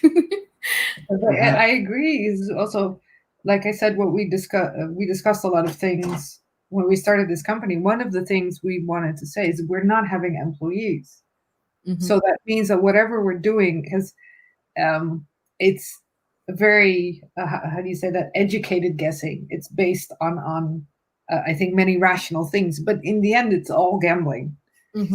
You're investing is just another word of gambling with high confidence. Yeah. Sort of. And it's bad enough that would, if this goes wrong, then our time for the past 2.5 years and our money is gone, but at least not for our employees that I have to send home because suddenly there's no company anymore. And we decided we like that. We want to keep it small. And that also makes us a company that makes things small scale, which is fine, because I don't think you can produce like 5,000 of anything without employees. That I don't think that will work. Yeah, so our production runs are usually 100 at a time. But I mean, that's good though, because there are also like little small. I mean, first of all, as a product, that makes it unique. So you will have to wait to get it. Right over it. You will have to wait to the next batch if you really want that. And secondly, I think like 100 units is the perfect number for to run such a operation. So you can say, yeah, we're gonna do this amount of production batches during the year, and then we'll see what's gonna happen. Yeah. Always see if the next one. We're never sure if we want to do for the modules if it's ever going to have another production run. We always decide for just one. Yeah. And that's it. For Edge Cutter, we decided not to. You decided not to anymore, so that only was one run, and that's it. Yeah. So what you mentioned a few things before, that you studied marketing and you were also working for like other big corporations, like like doing electronics as well and programming, I think. Yeah. So it's like standing that a little bit more, what actually were you doing before you started the company, and what inspired you to actually start slowly and say, oh, actually I want to do this instead, and you two together, because it's your dream together. Yeah, but this goes back way before I met her. I studied after high school. I went to study physics for a while, with the specific purpose that I wanted to find out why a violin sounds nice. That was sort of my side goal. All right. To learn enough material science and physics to sort of be able to point at the thing or calculate why this works. As I was already making audio software back then. I think I started when I was 17, writing plugins for things. Then I found out, at least the university where I went, the people that taught us astronomy never actually saw any stars anymore. So they completely lost the sense of beauty and wonder. They were good at calculation, but the beauty and wonder was gone. So I left there. And made a deal with my parents that I still got 1 year of tuition payment, but I was allowed to buy my own books instead of going to school with it. So I bought a big stack of books and started learning my own things. While I had my first job at that time as an art director at an advertising agency. And a year later, I started teaching audio design at a local media technology school. And I developed the modular synthesizer for that because I needed something to teach students how to design sounds. And then they had to be able to do it at home. So we came up with this whole modular synthesizer suite that they could just run at home and do their homework with and learn how sound works. And from there, I've always indirectly been asked by companies to fix their problems. And this goes from Samsung and IBM to TomTom. Software related, hardware related. Hardware later. And partially because of that, because everything I do at those places is always under NDA contracts, non-disclosure agreements. So I cannot say. I could tell you, but I'd have to kill you. That kind of. Yeah, I know. And I kill myself for telling you. Yes. So part of the reason for starting this Not Rocket Science, besides it being a company, was to start a place where we could share the things that we are allowed to share. Because I do like talking about my things and showing off what I do, but every time I've done something impressive and my job is done and I'm no longer allowed to tell anyone anymore. During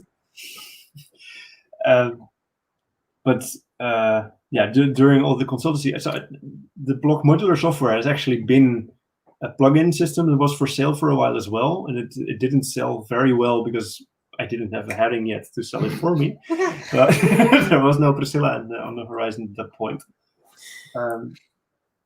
So I sort of burned out on that project, and then I went into financial reverse engineering for big banks for a while if I'm going to be burned out on the thing I love doing, then I may as well make lots of money in something I don't love doing. And by the time I figure out what I'm going to do next, I'll at least have some budget. And that's when I met Priscilla, and then the opportunity arose to just pick up audio again. Yeah. So this is definitely not the money choice, because the money choice, lots and lots of money choice, would have been the other one, of what you were already doing.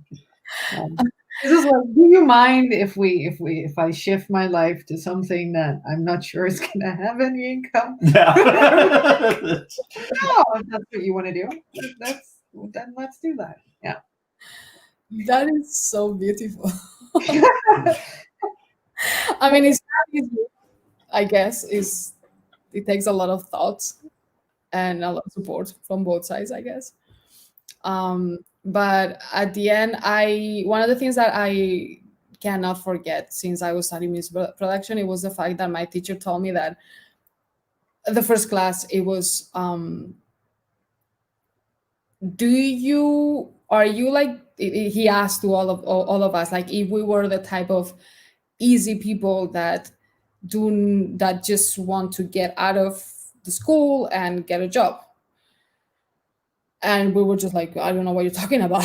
Then the guy, my teacher, he was like, yeah, I mean, if this is your first class of music production, if you want to become something in this industry, whether it's a music producer or something else, you have to understand that you might study this, but you might never do that, and maybe working something else in the industry. But it's literally a career. It's something that you're gonna run and run and run and run and run and run and run.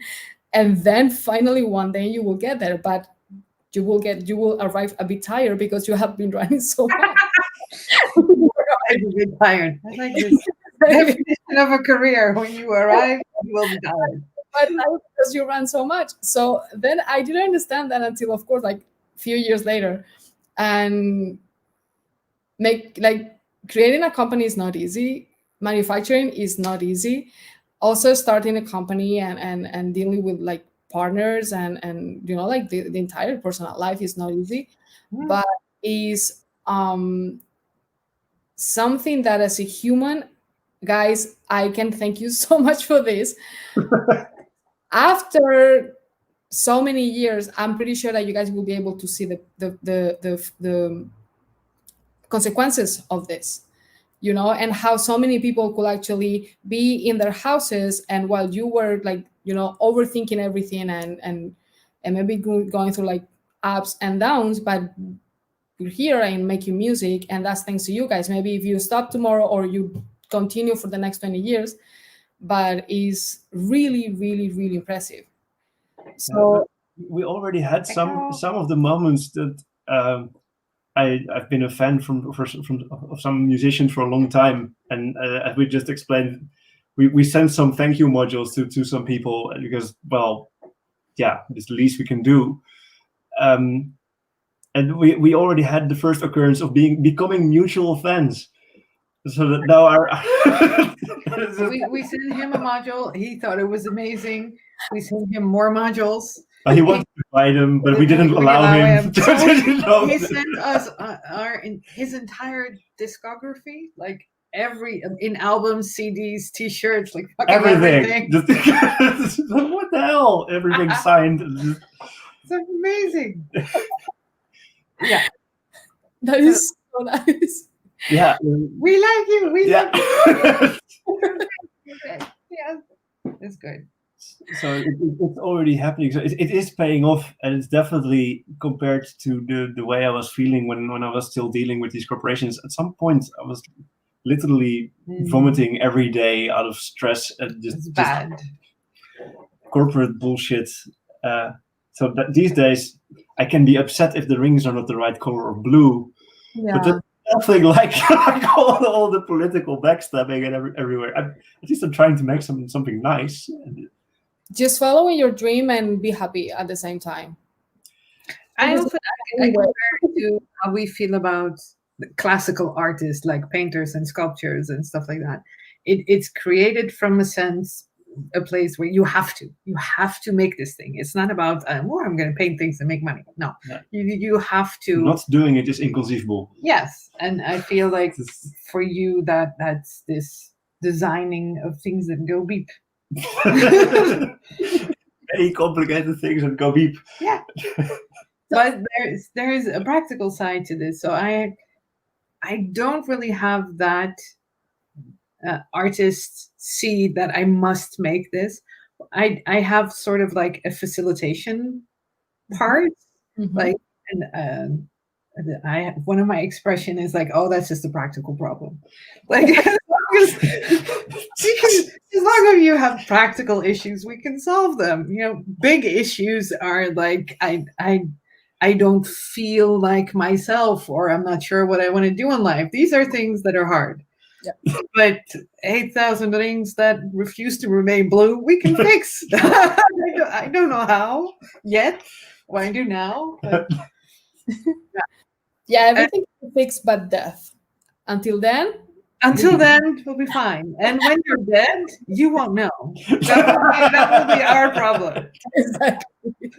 Exactly. Everything can be fixed in life. So talking about making bleeps and blobs, one of the things that I love the most about the the sample pack you released is the different bleeps and blobs. It's nice, right? Like, yeah. By the way, I'm gonna add also here the link for that, so you guys can download it. It's super cool though. Like, I really, really liked it. One of the original intentions of that pack is again the Boom Festival, because you have the goal. Psytrance Festival. Yeah, Psytrance Festival. It's like a wish. You have a wish. I wish this would be nice to hear yourself or some of these things mixed into a song while you're on the dance floor. Yeah. Unexpectedly. So in order to get this wish to possibly exist, you need to send shit out into the world in a way and that people hopefully will use it. Yes. And then maybe it'll come back to you one day. Yeah. The modules have already been used to open one festival. Yes. Just maybe again next Boom Festival, but the voice would also be very, very nice. So we'll have to keep making sample packs to raise the chances of it being used. Yes. Yeah. I actually found it a really good addition to what you have already, like the modules. The fact that you like using your own voice, which is beautiful, by the way, to do sample packs. I really, really liked it. So yeah, please please continue doing that, because it's This was for me. This took a while because, like I said sometime before, I come from like singing in the park with the guitar, and I can't even play the guitar. But so that sort of music environment. But this is studio works very differently. How do you work with sound, and how does a voice fit in there, and what can a voice do? And so it's I thought it was very interesting. For me, it became like suddenly the millimeter of my voice instead of a whole text and a whole melody and like a story you tell. yes. I want to do that same kind of expression in like a 2-second snippet somehow. And because it is part of wanting to have positive sounds, literally, because so they're all upbeat things. And we made vocal triplets, which I think one is one of the fantastic things in there. So let's take this thing which is essential to this type of trance, and instead of synthesized, let's use my voice and do that in different ways. Speaking of which, the Phoenix has a digital oscillator built in, which also has a wavetable option, which will also get Priscilla singing in there. And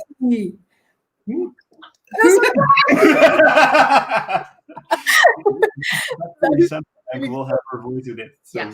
But then you can put something else in everyone. It's fine. Yeah. No, that's really cool. So when do you guys think that, I mean, think, believe, want, desire all these things to release that do you think that the Phoenix will be out? It keeps unfortunately shifting a little bit, but I'm still hoping for. So we want to do the 100 in batches of 25 to keep it manageable, because the assembly of all the electronics and the case and everything and the testing and the calibrating we will be doing in this house. So 100 at a time is just, I wouldn't know where to put them.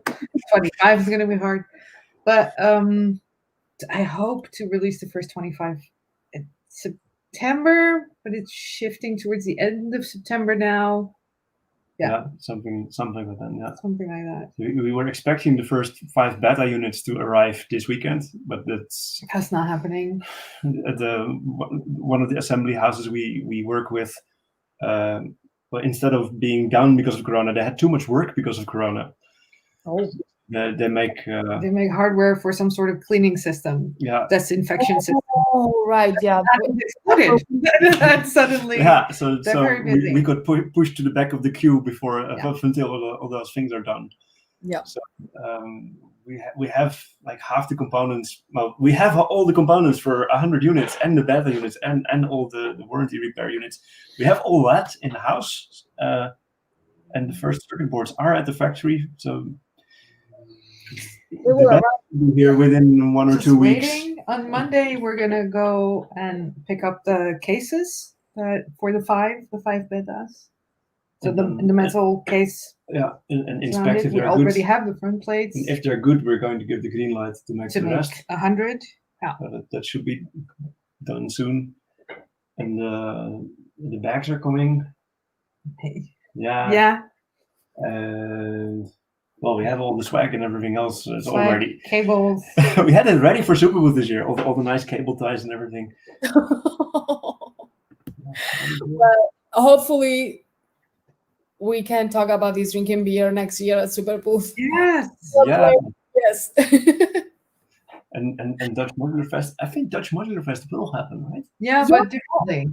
I think they have like a very limited amount of people that are going to perform. It's going to have a different format, I think. Yeah. For this year. Different organization as well. Yeah. So there will be something. It will be very small. Yeah, I was talking today to another colleague from work that is also Dutch, of course. And we were talking about that, and he told me, yeah, I think the Dutch Modular is going to happen. So it is going to happen, actually. It is, yeah. The beginning of September, something is going to happen, but the format will be different. Yeah. I think Yeah, at least we will be able to show some phoenixes. Yeah. I have to go to the bathroom. Yeah, all the technical questions, quick.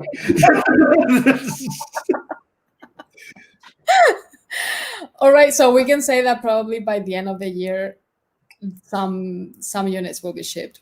Yeah, That's I'm currently writing the manual, so that's always an interesting test against reality, because now I'm writing it and I have to see if the device actually does what I thought it did. Yes. That's also an essential part of the testing procedure for us. Just by the time the manual is written, we know that it exactly behaves as we wanted it to. But the software is still growing, so we're still adding new things to it. Is that the new talking about the software? Okay, is the new iOS and the new ARMs that Mac is using going to affect the developing of the software? Well, we are not using those ARM cores in here, so. Okay, so there's nothing that is actually being affected, because that's one of the things that when happens with software, and well, you know about that. We are using these tiny boards in the Phoenix. Okay. So this is an ARM Cortex M4. The ones that Apple has now is an A9 or something, or A12. Okay. Different toolchain entirely. So it won't become obsolete after 1 or 2 years. No. These boards, these are our design. So this we can actually release as open source. And because these tiny plug-in boards, well, there's a number of pins, but you could just plug a different board with a different chip on there and control the Phoenix. So this even if it does become obsolete, we can just replace them, and nobody will ever know that we replaced them. So. Well, that's really cool though. Is there, before we finish, because we just hit 2 hours? Yeah. I went to the bathroom now. I'm good. I can go for another 2 hours. Yeah. Well, there are 2 things. Like, one, guys, let's say 15 more minutes. If anyone wants to send another question, just feel free to do it. And these next minutes that we have before ending the chat, could you show a little bit of the Phoenix? Yeah. Can I come there? Can I hold it up, sort of? Wait. Enable audio. No, like the old Phoenix behind there. Yes, that's the old one. Well, that's the cave, guys. That is the well, things are done. Where is it? There. Can you see it? Yes, can see. All good. Yes. So what shall I show? Here's something. Here's something. Something.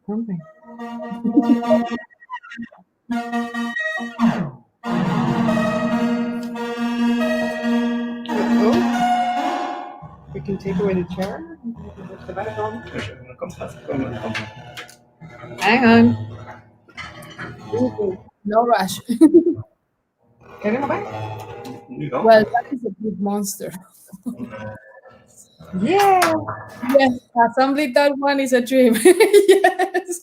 Please make it DIY, please.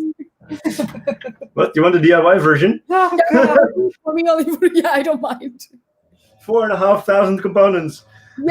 Yes.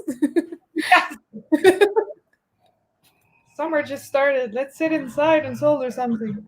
Yes.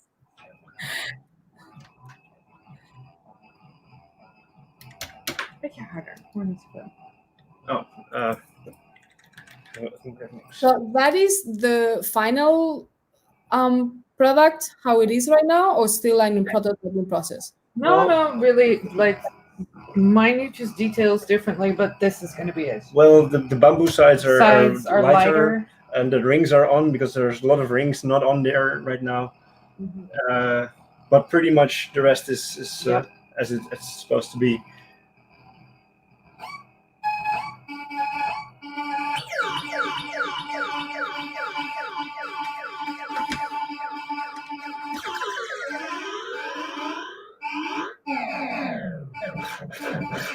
I got to the two, so cool.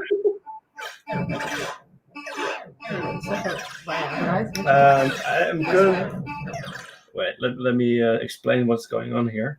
I have a chord oscillator, which is now going through the phaser and the delay is being tweaked. But let's disconnect some of the effects so I can sort of Build it up. Yeah, build it up a bit easier.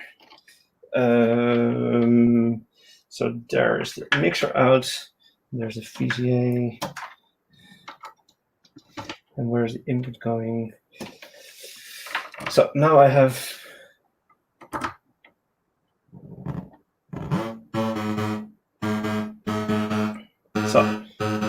chord oscillator, going to a mixer, going to a VCA, going to the output.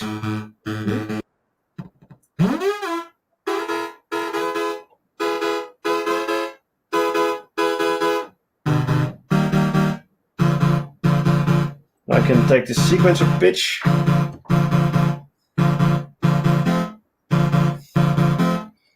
Number envelope.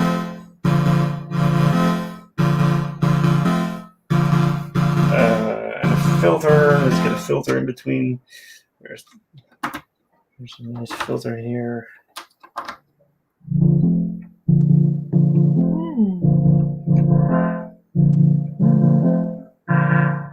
And some modulation on the filter, of course.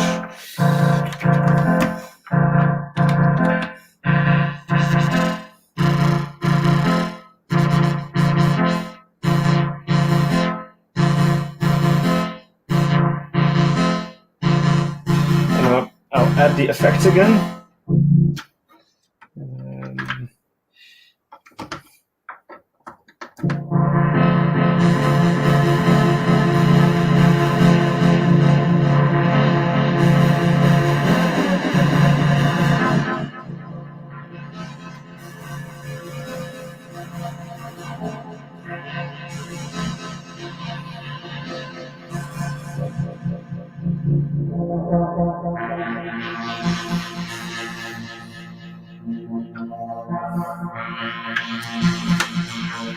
Add a phaser.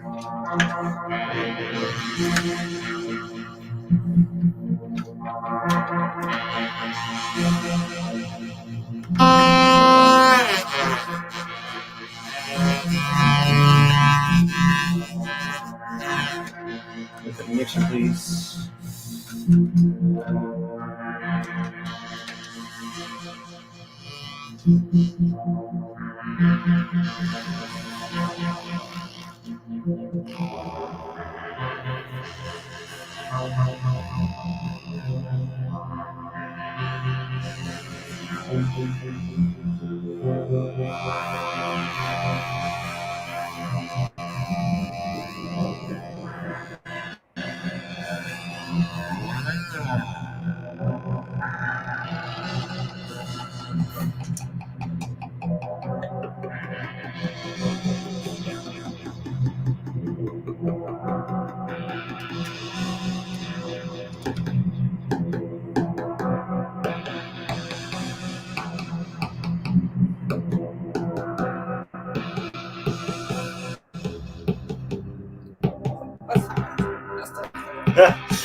Where can we put it?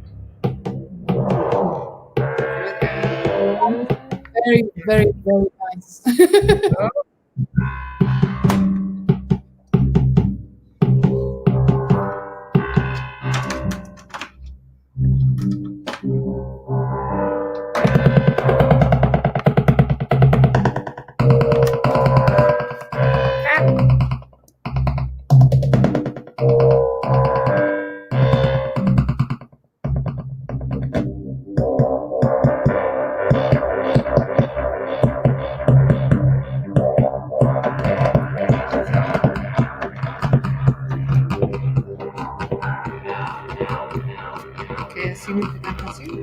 Je bent nu iets van pagina aan het wisselen, dus. Oh, I did.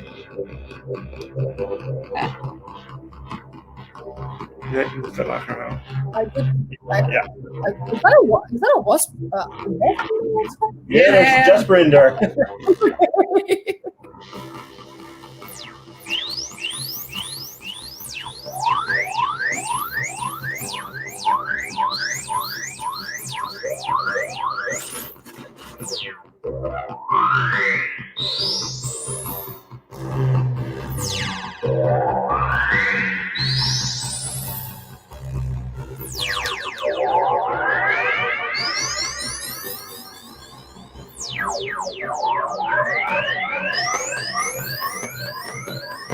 More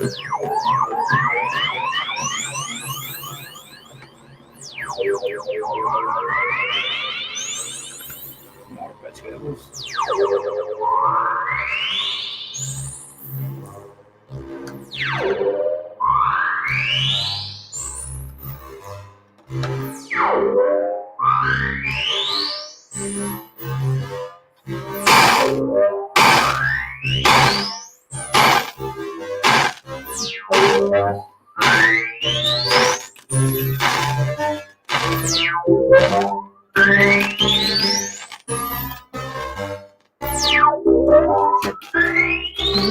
Okay.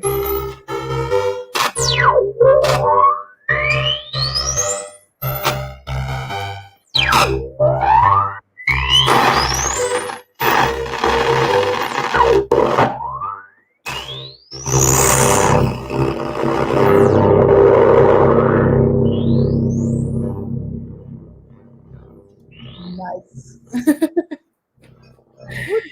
That was really nice. Well, I have to show you around if you can see it. So the old photo, Yeah. but this Wow. also has old prototypes. Mhm. There's a big fish over there, and that's one of the experiments. I'm not sure if you can see it. Yeah, we have a big Modular wall of wall. stuff here. Cave. Phoenix phaser.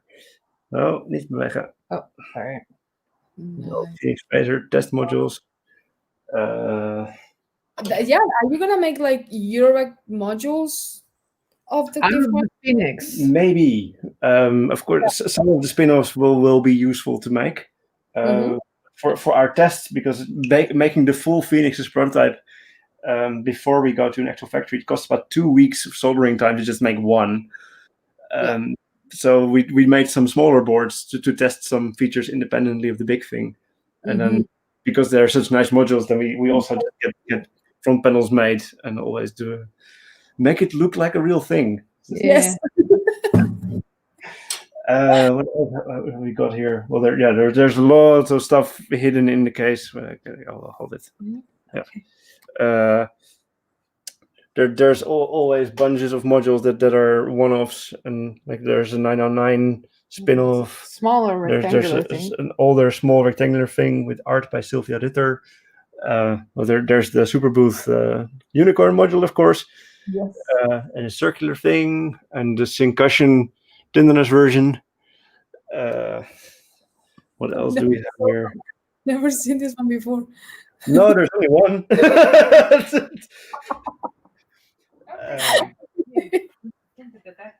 Oh, what do you want to see? Oh yeah, here we go. Dive under here, and then there's another case full of all the prototypes. Wow.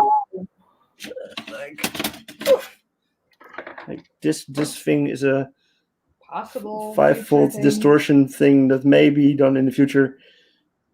Only one exists. So you were asking about prototypes earlier. Yes. Yeah. Yes, please. We have the echo chamber. Is a PT chip delay, which we didn't think was good enough, but we had to do the test anyway. So it's in the open source repository, and some people have built it. It's not my thing. There's an old goldfish module. Nice. This one's still going to get a real version, like the really big execution, because this is just not good enough. I have here a brick of this. This is actually a very early wobbler, different design. Yeah. Different interaction. Yes. This is a bunch of modules in one go, because ordering a single prototype is cheaper than ordering them as 4 separate ones. So I just ordered four front panels merged as one bigger one. What else do we have here? This mysterious looking. This is the Ardabil prototype, which we still want to do. Maybe. If Beringer doesn't come up with something similar, then I think we should do it. It won't. It's let's see what it can do. It's a sort of utility module which has a precision summer, one extra attenuverter, an offset level, a buffered multiple, an inverter, and a VCA, and times 2. Times 2. Everything. Rotational symmetry. So this way is the same as this way. So it's really meant to.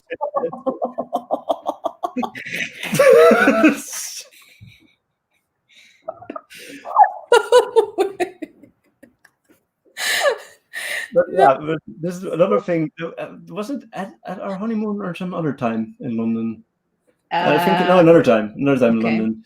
It's Ardabil is one of the biggest hand-woven carpets, which has different layers of weft in it. It's a gigantic, like 10 by 7 meters of carpet. It's in the Victoria and Albert Museum in London. Yeah. If you want to go and look at such things. And we came up with the name for this is going to be the Ardabil module instead of the Ardabil carpet, because it's going to be the rug that ties the whole rack together. We were reading this description in the museum guide, and it was all this sort of. It's not techno babble. It's like art babble. It's weaving babble. About weften, and I don't know the terms anymore. But the entire marketing blurb would just work for the module. So I said, well, if we're going to make this connecting module, then we'll just use the Ardabil text for everything. Please do it. Yeah. The one thing though, it's relatively simple. It's only very few components, but for us the manufacturing overhead is quite large. So we were still looking for ways to drive the price down to actually make it useful for us to manufacture as well. This is not. We can't ask our sort of normal €300 per module for this functionality. Yeah, this would have to be cheaper, but the amount of work we have to do to get it to market is still the same. So which people don't understand. If components are so cheap and they're made in China, why the modules are so expensive? Yeah, exactly. But we'll get it to work somehow. Let's see what else I have around the place. So we can now walk a bit over here to the. Well, there's another whole rack full of modules, of course, on the floor somewhere. Bunch of adder stuff, more goldfish, bunch of Dupfer, another Phoenix because. Is that the one you guys brought to Superbooth? Yeah, that's the Superbooth. There's another one. This is the first prototype. The second prototype is now at Laudi's place. Okay. This didn't have the colored rings yet. And now we have this shit. Yeah, we have crates full of circuit boards, of course. Does anybody need anything like this? Yeah, this is all just Phoenix shrapnel.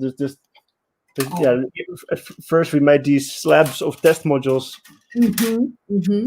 19-inch rack full of Phoenix modules. It's just endless piles of them. Because all boards come in at least 5. 3 years and a half. Here's more of the hat trick module that I was showing earlier. This 303 clone thing based on the Zoxhard, but with the quantum distortion. I have here a weird. This is a community produced Tuesday. Right. Community produced Tuesday. So one of the Tuesday LI group people made this one. People make different front panels. And some people are the inside's ours. This is my inside. Yeah. So it's just a front plate. I also have a community made rectangular thing here. I still have to finish it. An edge cutter. It's actually quite nice because I like that people build their designs, but if they come up with some crazy new front panel, I always want to see what they have. So we have here a community edge cutter. Nice black mat. Yeah, that's really cute. And another matte black rectangular thing. That's called. Yeah, that's for the people that just want to have black modules in their case. Yeah. Then this whole pile here is the new Pang keyboard for Synton. All these new circuit boards for their project that we're also working on still. Nice XYZ keyboard controls. With my soldering mess where I'm usually sitting. You'll probably like these. Yes, I do. And I like that one actually. You better do. They don't come much better than this. I remember once a friend of mine, she was saying like, if you come to our place, I mean, there is nothing that we can show you, just look at a bunch of soldering irons. I was like, yeah, that's exactly what I want to see. Oh, and 2 microscopes because I keep juggling between them. So the different kind of microscopes to look at different kind of things. Same with all the soldering irons, just for every different type thing. Oh, and we have something. Yeah, we've dubbed it the slave driver, but it's a Chinese factory screwdriver on the ceiling mount. Yeah, that's very cool. Yes. Then there's a pick and place robot stuck in the corner here. Oh, if anybody runs a laser cut, let me know. Then there's the big storeroom that we're working on. Yes. Oh man. There's let's see what we can find in here. So much for showing this, dude, because I always explain to people like your place is heaven, and now I can finally have it recorded. I have the prototype wooden stand for the Phoenix. Yes. Nice wooden legs. Of course, I have here my box of yellow. So I collect, because of this rocket science, of course, yellow parts. A specific box of everything in the right shade of yellow. No. All these yellow header pins and everything. Oh, that is so cute. Oh. I mean, it's really cute actually when you get all these components and they have really nice colors, and it's like, yeah, I feel like 5 years old again. Because we can. Exactly. Same with our new headphone jack rings, also custom anodized for us. Man, that is so cute.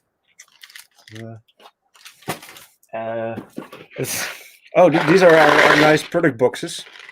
Spent way too much time designing scripts to generate these.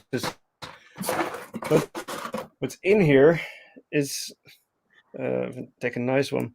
The side bolts for the Phoenix. So one of those. Because they were not nice enough, we spent a bunch of time in the lathe just hand polishing all the corners to make them really nice and shiny.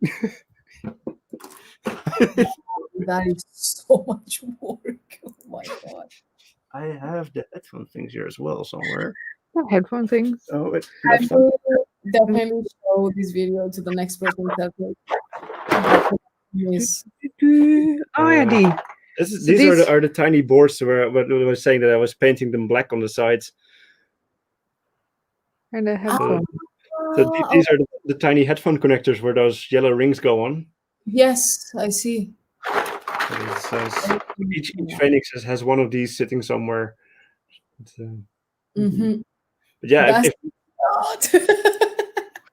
if they're not black, you just know it. You feel this from the outside. I can sense not Maybe black. it's just you. Oh yeah, Maybe it's just you. Oh yeah, of course. This LEDs are so boring until you raise them 9 millimeters. A bag of plastic. Tiny spacers to put LEDs exactly at the right board. Which unfortunately don't come on the LEDs. Yeah. So somebody needs to put all the yes. Yeah, so we are going to have nice fun. We have, of course, the LEDs are yellow as well. Yes. We have massive boxes full of yellow LEDs. They all need to be put on the legs. So now we're spending some evenings putting LEDs on legs. Another 8,500. I feel like a garnalenpeller. What is Yeah. that?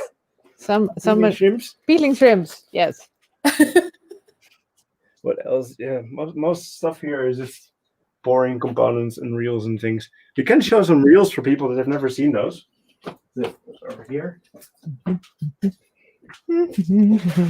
Well, She's this guy, so you don't know this is actually under their house and they have Yes. all the pressure. What? These are SMD capacitors. So one full reel of capacitors. And specifically aluminum organic polymer capacitors. Oh, wow. It's not vegan, but we are organic. Yeah, you're getting there. Yes. But for the people that have never seen these, this is how electronic components get delivered to the factory. So there's these big strips with pockets for each component, and then there's the components inside that are then picked up by a machine and then placed like it's somewhere. slotted in there. So here's like, can you see that? Oh, when it's what you can't see. Is that? Oh, These are all reels with Also component smaller types, ones. smaller ones, Smaller reels, small components. and each reel is a different value. So we have lots of those.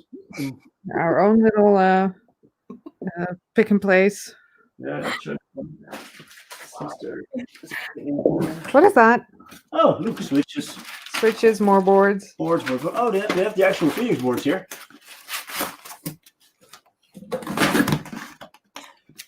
The boards as they go into the Phoenix in their special production frames. all right. Uh, Yeah, I'm tripping hard here right now. Wow.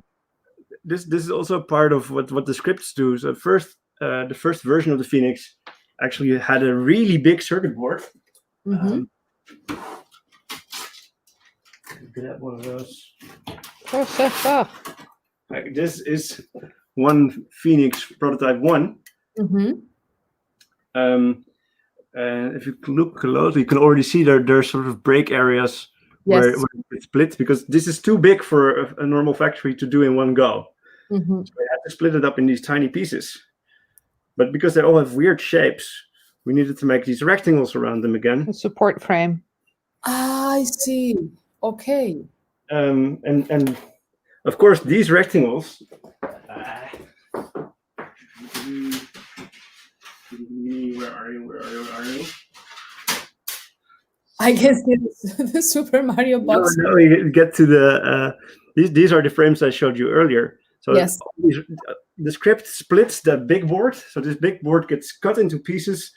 Each piece gets its own frame. Oh, And it gets combined with the piece of the front panel, so it all sort of makes Yeah. a manufacturable unit out of this. where everything should be straight. Everything should be straight, Yeah. but because it's all generated, everything is always in the right place, so the holes line up perfectly. You see the holes go through there. So Wow. less and less can go wrong, because, well, if I get it wrong once, then it would be wrong over the whole device, and it would be really, really easy to spot. So no more manual intervention. But yeah. So the board, the front panels, the case, the size, everything comes from the same script, and we just press enter. And Wow. what else? Man, that is big level of It's the only way we can do it. yes. So, Yes.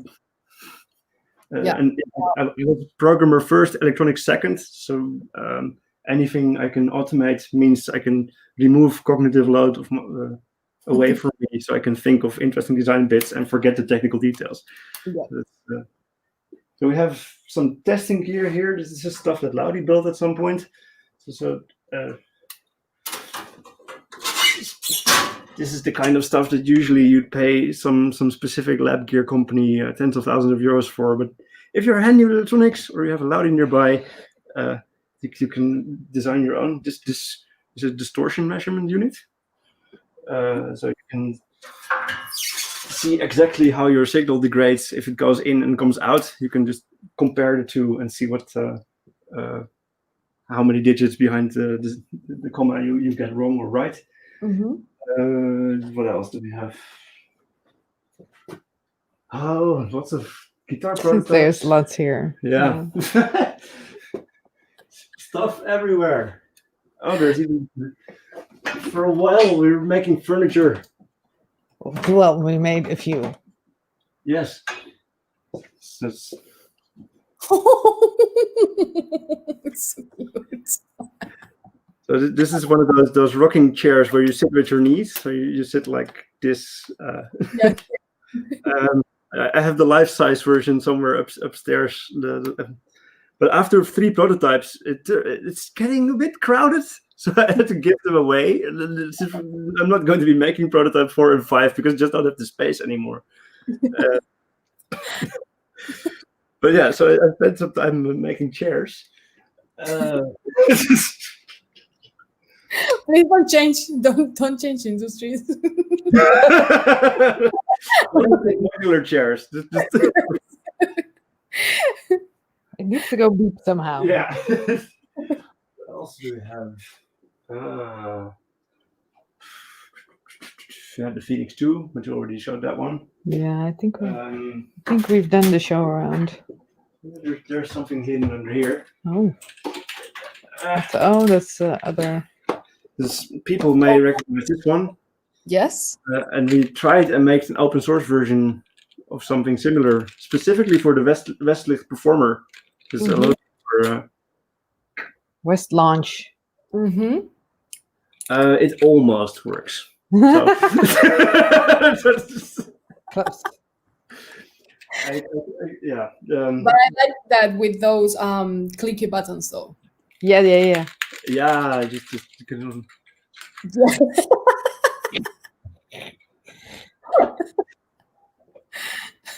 doesn't work with the Novation, so it's sticky. It's like you got stuck in your face. Wow, thank you so much for showing all of this. Yeah, very welcome. I'm speechless. Actually, I was not expecting so much stuff. Yeah, there's stuff hidden away everywhere. Lots of weird boards and tiny things. Oh, I'll grab one more thing. No. It's gone again. What? What's happening now? Well, I have here. I don't know what he's going to get. Something that failed. Something that failed. Could you be slightly more specific? I'll bring 3 things that fail. 3 things that failed. Okay. One is sort of in the process of failing. I'm not sure if we're completely done failing yet. Okay. That's this, tiny USB stick with a piece of fiber coming out. Of fiber optic. Because we were trying to see if we could do polyphonic modulars over optical by having these tiny optical patch holes. And using very cheap fiber stuff. It's also in those flower lamps. This stuff costs nothing. So you could give people like kilometers of this fiber and then just have tiny holes in the front panel where you could just patch it up. So that was an experiment. Just if we were going to modular and we're going digital and modular, then maybe we can have polyphonic patch cables which are optical. And if there's audio going over, they glow up as well. So more audio means more glow. So that would be just... That would be so cool. You know who will love that? Richard Devine. He needs more lights. Yes. He doesn't have enough lights. But when we were starting this, getting it right means quite a bit of extra manufacturing overhead because all the mechanical alignment needs to be perfect, and you have this sort of nice feel when you plug this in. So that didn't work out yet, but it's still failing. It's not failed yet. It's still failing. Hopefully, it won't. Well, maybe in 10 years, It'll this one project anymore. Yeah. This is the first audio circuit board I actually ever made when I was like 10. What? Yeah. It's hand etched. Oh, yeah.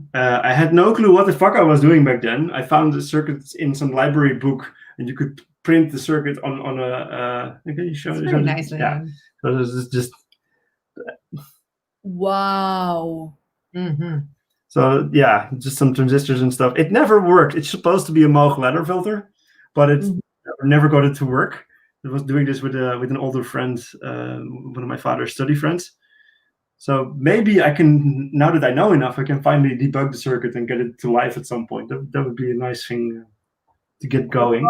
Since 10 years. Wow, that's this thing is one of the iterations of the fish again. In the back art, if you hard to see, but there is a fish hidden in the print. Yeah, it's actually, yeah, I can see it. Yeah. So this was the 6 rotary encoders with a whole bunch of LED rings around it to experiment with what endless encoders could do for the system. But yeah, the screen worked nicely, but it wasn't. It just didn't feel right. So never actually went anywhere further than just a MIDI controller with some endless rotaries. So yeah, these are our 3 failures from the stack. And one of them, it was actually your first project. The apparently failing was not that big of a problem because we still continued somehow. Shit, Yeah. thank you so much. Is it actually? Oh, Maybe that's now cool. I have like, oh, now I get why it doesn't work. No, these are now in the Phoenix. Oh, This is a 3046. They're no longer for sale. This is actually a rare chip to find. This one's also no longer for sale. CA3080s. No. Interesting. I may actually have to save these.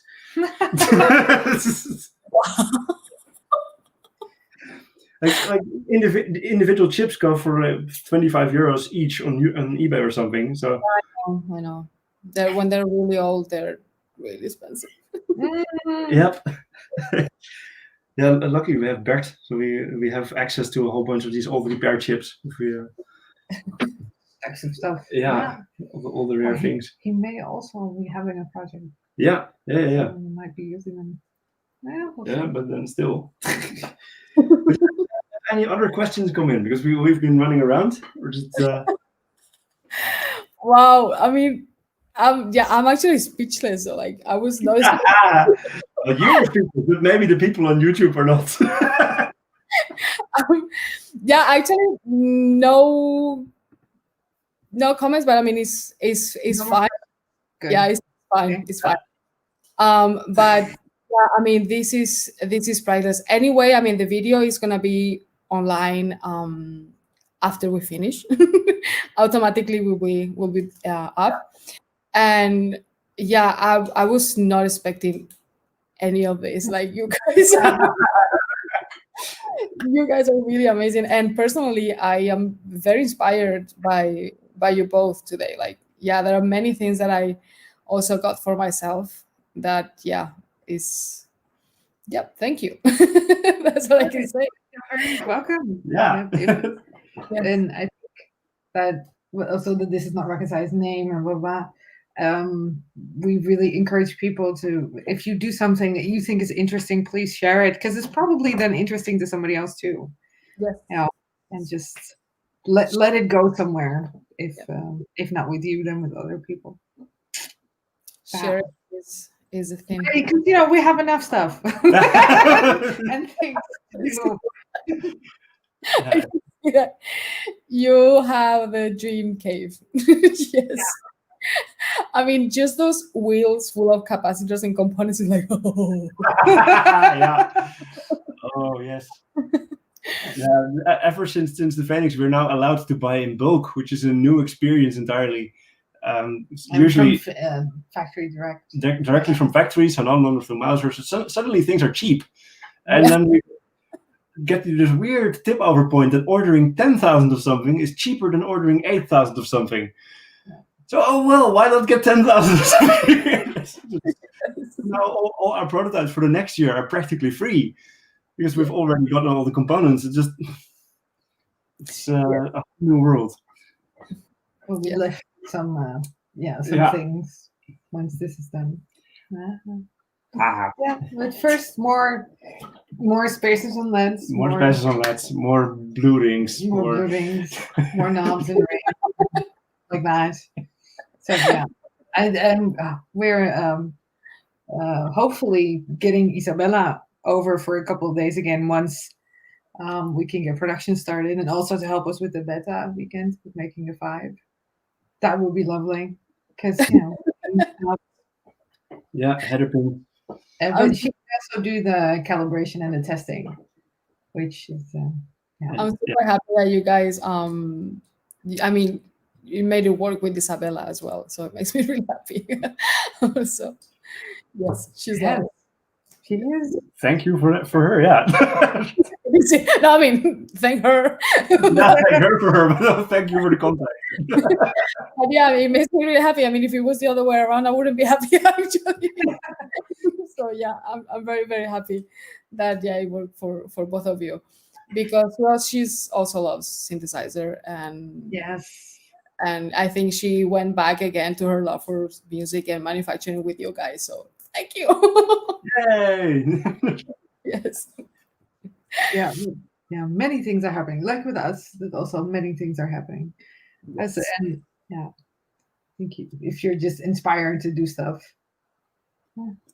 and you solidly prepare and investigate and educate yourself, which she's definitely doing what she does, like what you do, you take it seriously. Mhm.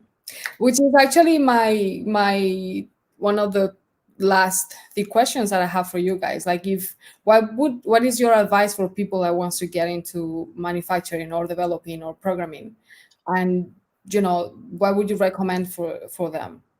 Manufacturing, programming, at least just start with anything these days. Pretty much, there's so many nice programming environments to get started on.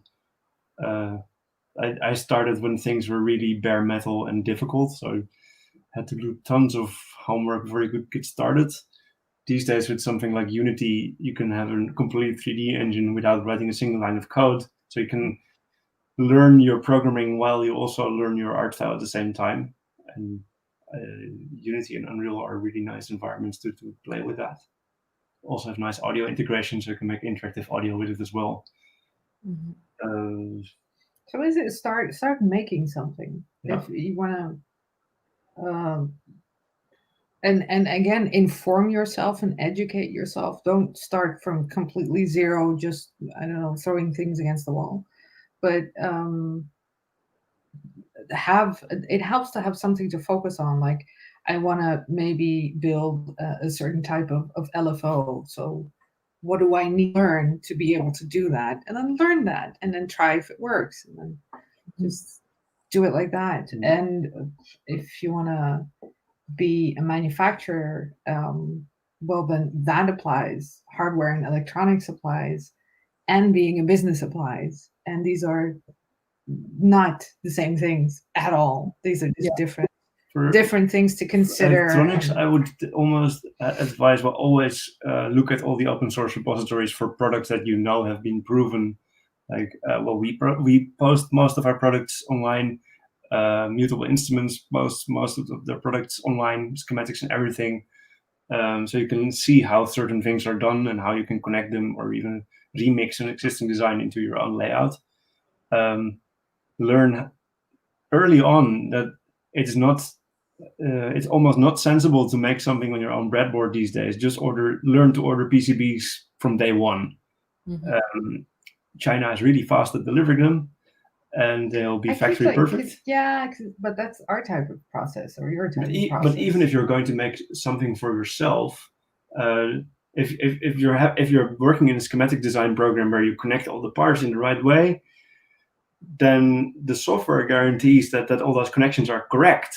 Mm-hmm. And if you make your own breadboard version of that, then you're not even sure if you have copied your own schematic correctly. Okay. And then, after making a good circuit board, then making any circuit board, not even a good one, the software will help you getting it right. And the more you can offload from your own head into software, the further you'll go.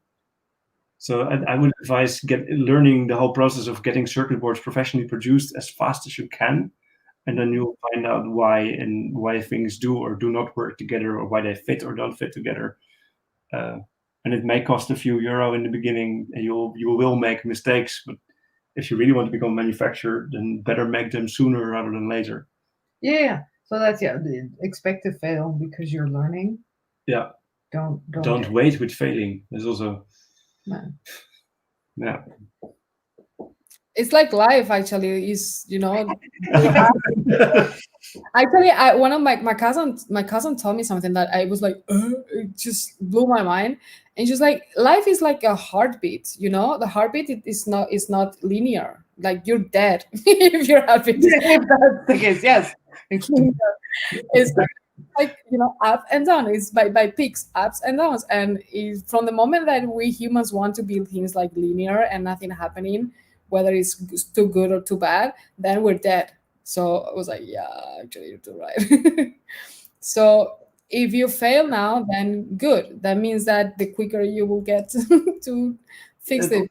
It's very easy to think you have not failed when you are actually not done yet. Yeah, manifesting, experimenting, testing confronts you with how much you actually know. Yeah, and how much this is actually going to work. But that's not. So it's a fast way to learn, but it's also a bit. You might be a little disappointed in what you thought you knew. But there's also something that even the first time you think you have not failed, assume you failed anyway and do it better. Oh.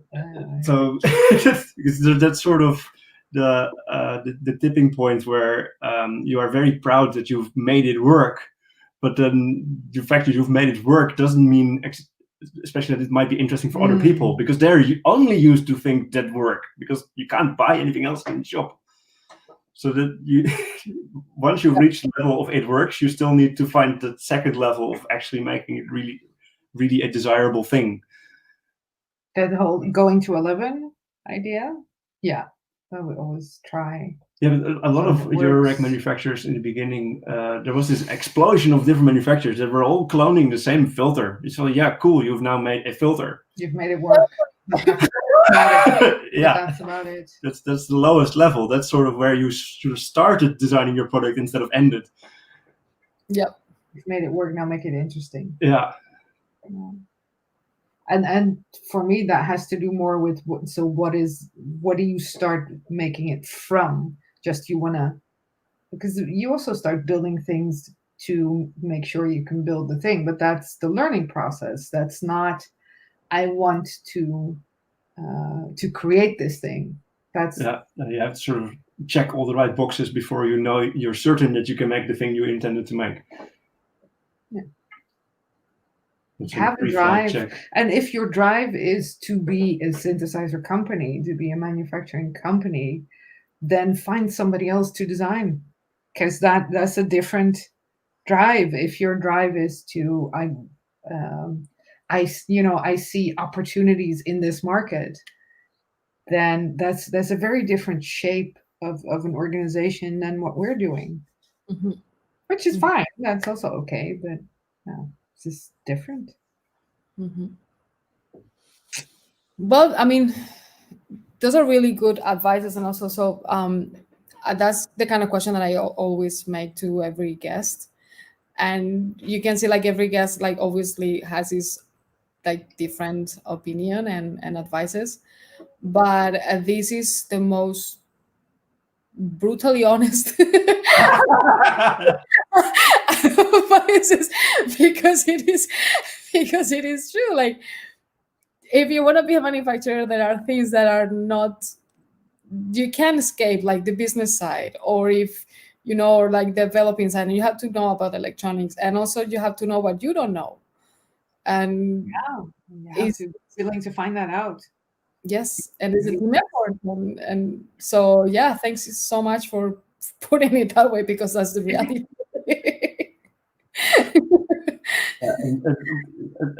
I must say that once you've literally made the thing, you've almost practically made it as a business too, it seems.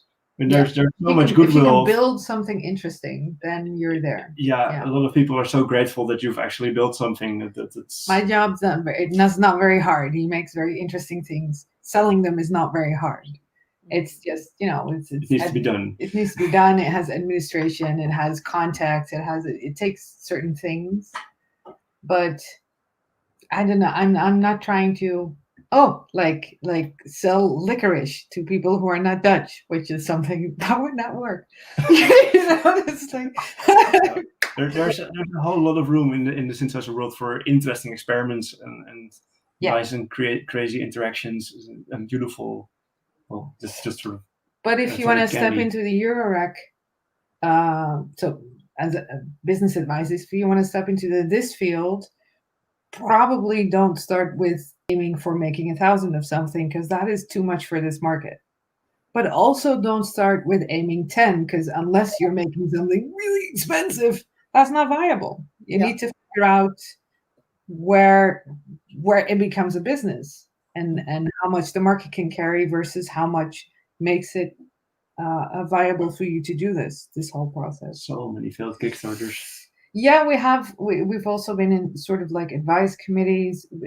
I don't know if we call it the Kickstarter problem, because making a prototype and making something at scale, even of a scale of 100, is very different. It's a different process.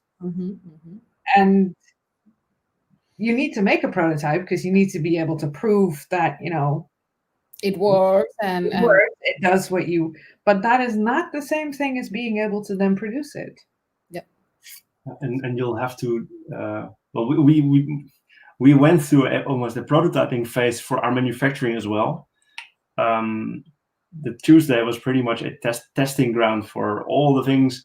Then all the lessons we learned in Tuesday, we tried to validate in the next two modules, because the insights are very similar, but we could just reproductize it in different software, different appearance, same network, factories. Because we thought, well, now we understand manufacturing because we've done it once, but let's just press the enter button twice again. There'll be like nothing we need to do about it anymore. And everything went wrong, of course. But Yes. just so several production runs in, we now have sort of the script reasonably solid, that we know which items may cause delays and which will go wrong, and when to expect all the things. So now we decided to do something way more complicated. Yes, but we did manage for all the components that we brought to our board house. That we started half a year ago ordering parts for what we had to bring to the factory some weeks ago, and we went into our car with this gigantic pile of components, and everything was there at the right day. And I was like, okay, we've spent all these years learning how to order things online, so that everything arrives at the same time, the moment we need it. Because all these like custom potentiometers or special types of power bricks, that sometimes there's like 12 weeks of lead time or more. If you're really unlucky, there's like 60 weeks of lead time on certain components. And then there's a pandemic. And the pandemic. and then the pandemic comes. So all these things, if you want to be a manufacturer, do a run, learn the whole process, do it again, really learn it, and then by the time you're going big, then you have a much better idea of what will go wrong, and then you know the amount of risk you can take. But yeah, this may be not as important for somebody who's just starting out, but it's the long-term vision of where you should sort of. I mean, it is important, I think, it is important to know whether you are thinking of doing something regarding to manufacturing synthesizers. And I think it's also really important to know just as an artist or as an outsider of the industry, because sometimes I heard, like I've mentioned this many times, like many people think that synthesizer is just like, you are in your house and then you just send it to China and then it comes and it's done. And it's still like, why should it be so expensive? Yeah. And all these questions. So that's why. And at the end, we're humans and we make mistakes, and then we have to, go back and fix that in the next. For the electronic part is not nearly the most expensive bit in the entire process either.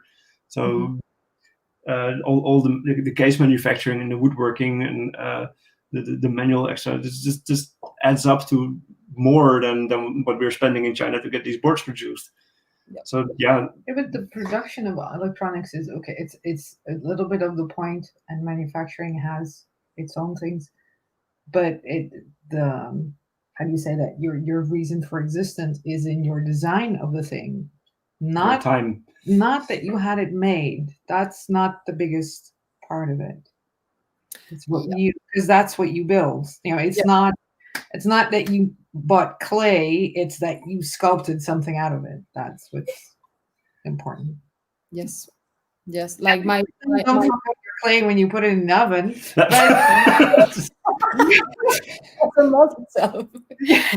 Yeah, it's like my dad used to say, like, there's one thing that he used to like push me when I was like, I don't want to study, and it was like, the engineer. Actually, this is funny because I remember the engineers. When you have something that is broken and you don't know, they come to your house and they spend 2 seconds, and then they send you a bill of 300, 400 euros. And then you ask yourself why, and it's because that person went through shit a lot of stuff and testing to get to know why in 2 seconds you should pay that amount of money. So if you don't want to be that person, like, you're not paying me for the 2 seconds. You're paying me for the 10 years. I know why he's taking doing that. Yeah. Exactly. There is one last question that I'm just gonna add it up before we say goodbye. If nothing was mentioned earlier, can you tell us about plans for the future after Phoenix, such as the polysynth idea? What would you want it to be like future-wise? We have talked about it a bit. The polysynth plan, it's pretty much going to be based around the software modular in a box. We have, I've of course been trend watching in how much compute power we can push into a box and still be competitive with stuff. And for me, the penny dropped that I might be allowed to do this at a scale that's interesting is that you can get 1 gigahertz ARM cores for around €1 these days. So €1 per gigahertz, which means for €10 in parts, I can put 10 gigahertz of processing power in a tiny box. And suddenly I can be pretty much competitive with a decent Apple laptop in terms of how much sound I can get out of it. So the aim is to go kind of over the top in the amount of processing power, then put our existing software modular on there with all the latest advances in DSP that we did, also the stuff that we put in Phoenix. There's a whole bunch of digital algorithms that haven't been seen anywhere else yet that do need a whole bunch of processing power to run one voice. But if we have 1 gigahertz per voice, or even 2 gigahertz per voice, then we can burn some cycles there. So the keyboard will have all these chips in there. It will be about 3 octaves, I think. So it's sort of the biggest size you could still stuff into a backpack. The current aim is to make it 2 centimeters thick, which is exactly the thickness of 1 sheet of bamboo. Partially because I was really trying to see if I can make a sandwich out of circuit boards and bamboo edge, just CNC the whole edge out of 1 sheet of bamboo and make it 1 brick of electronics with way too many LEDs and some custom controls and reconfigurable LED things on top. So it's going to be. We have this thing that any technology sufficiently advanced is indistinguishable from magic. It's a quote by some science fiction writer. Let's forget it. We usually reverse it. Any technology distinguishable from magic is insufficiently advanced. We really want to go for this really thin brick of synthesizer, which can either upload patches to, not really sure yet, maybe it gets HDMI and USB on the back. If you connect the big screen and the mouse to it, that you can edit the patches that way. But then unplug that, you can just throw it in your backpack and go play chip hop on the cliff top.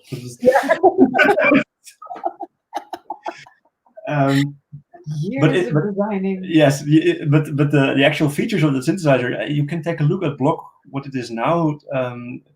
I used to make reasonably convincing physical modeling pianos with it even, and all kinds of other flutes and oboes and weird sounds, or just all the classical noises that you can expect from a decent wall of Modular. Exact user interface for the rest is no clue yet. That will probably stabilize somewhere around year 2 of the next development. But yeah, so we have mostly on the table. We know the software core. We know the types of chips we want on there. We roughly know the scale. We roughly know the size, the exact appearance.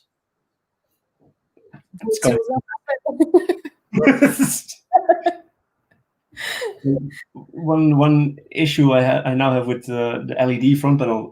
I'm not sure if the same person was already watching earlier, but I already just came up like a few minutes ago, like okay, 15 so the goal is to have way too many LEDs in the front panel instead of screens.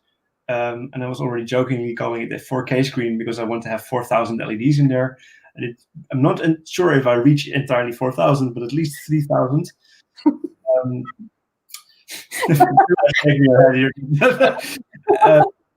But one of the issues I now have is if you have to drill holes through a front panel, that's usually you have maybe 100 holes. That's okay.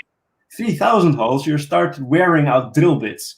So you pay more for the holes. So then you have to upgrade to laser drilling, which is something that Apple does. Like the tiny speaker grills on the side of a MacBook Pro, those are laser drilled holes. So I'm trying to find out if I can laser drill a sheet with all these thousands of holes and then fill the holes with silicone to make it waterproof. So otherwise it collects dust and you can't see the LEDs after a while. So just... Oh, right. I get it now. So yes, you have to go through. Yeah, I have the computer here and it sucks. I have to. Yeah. I know what you mean. And wow. Unless somebody invents transparent aluminum, then yeah. Yes. Wow. Okay. So you're talking about literally making just the first waterproof synthesizer. Yeah, or at the very least dust-proof, that all these light holes will not clog up. And literally waterproof. I'm not sure if you can get all the components in a waterproof way, like encoders and potentiometers. We will not make our own entire custom version of that, but we can ask around. There's in the high-end electronics market, there's a lot of stuff for yachts. Like our front panel manufacturer, the printer was mostly used for custom control desks for massive yachts. Yeah, it has to be. It is waterproof. Yeah. Yeah. So, but if they also have potentiometers and switches and everything, then they're probably waterproof as well. They maybe cost 10 times as much, but then. And perhaps we won't make all of them waterproof, but only if you pay that 10 times extra, then we'll sell you a waterproof version. But the regular version isn't. Snorkeling. Yes, snorkeling. Do all the, what was the Zizou and the Life Aquatic. They have this underground synth pop stuff, underwater synth pop. Actually, the guy, he's called Matthew, and he said, "Thank you. This is very exciting. Finally, a synth I can play in the bath." Yes. That's another project we've been off for a while. Not electronic at all, and I'm going to tell about it anyway. Okay. There's a sort of we were thinking of things to do after Phoenix because some sort of holiday from all the electronics manufacturing. It would be maybe something entirely physical, like pure pressed bamboo pulp. So no other components except some bamboo in shape. And I was thinking of making bathroom percussion, so you can have a floating bamboo drum that floats on the water. I can just go. That is super cool. That is really nice. Tilted spiral, so you can have different areas with different sounds. So just but waterproof. You can put it in the bath and just for if you're singing under the shower, you can just have a drum. That is so nice. So yeah, that's been on the table for a while as well, but it's just Lots of Yes, I can see that. Wow, that's super nice. if we ever do that, we have to get a bathtub at Super Booth to demonstrate. That is exactly what I was thinking here. Like that, I finally, after so many years, finally have a bathtub again, and I would love that. That product. I would love that. Exactly, mine would be so. I mean, you guys actually you will have to top it up anyway, because first of all, like the first one was the banana. The second one, it was the headphones with the thing. So bringing a bathtub is it's obvious, right? fine. I would You can just use the entire swimming pool. exactly. Whole method. That'd be nice. I would not be surprised.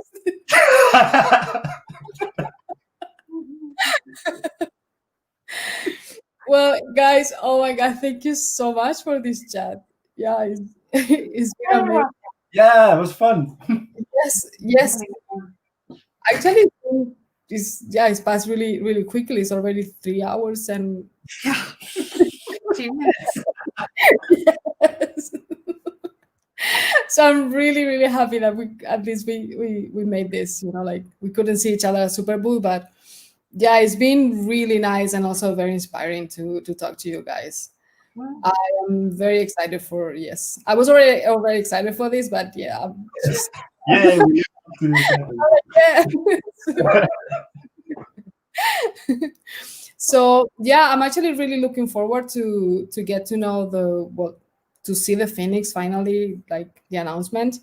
And there is last 2 questions from the questionnaire that I always ask, and is what is your favorite food and sweet? Hard to. I have the list of which Oh. is cheese, chicken, and chocolate. Which I really like. I think that's it. I'm not sure if it's food or sweets. The garlic peanuts. Oh, That's I call them smelling nuts. Yeah. It's nutritious and naughty. It's fine. Yeah, and sweets. I don't know. What do you like that's sweet? I'm not a very sweetie person. More If you're not a sweet tooth, like it's fine. hot. Yeah. Yeah. Things on sticks. Yeah, things on sticks in China. Yeah, that's also Oh, amazing. Yeah, grilled things on sticks. Well, guys, like if talking to the viewers now, like if you ever go to Super Booth, now you know what to bring to the booth. Chocolate. I Yeah, think- on a stick. Yes. Yes. Well, thank you so much. Yeah. Thank you too. Yeah. Goodbye, lovely YouTube people. Yeah. Yeah, I'm just gonna say goodbye, and seriously, thank you so much. I couldn't even like plan it better to like do for the last episode, and it's been amazing. Also, I love talking to you guys. It's actually good since finally we can talk and just have a good time and laugh, since Superboot is so crazy all the time. Yeah. And yeah, well, I'm just gonna say goodbye to everyone. Thank you so much, you for accepting my invitation, guys. It's been lovely. And to everyone who's been joining to the episodes and talking to us, just people saying goodbye to you guys also. And you also had for the pool, a good swimsuit with this is not rocket science. Yes. So yeah, not the rocket speedos. Where did the rockets go? Never mind.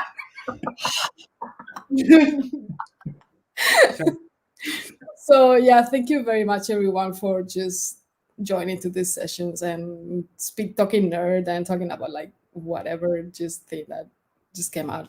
And thank you so much for the inspiration also. So yeah, I think that's it. If you guys want to just say goodbye, it's your time. Ciao, bye-bye. Goodbye. Goodbye. Thank you so much, guys. And may the force be with you. See you.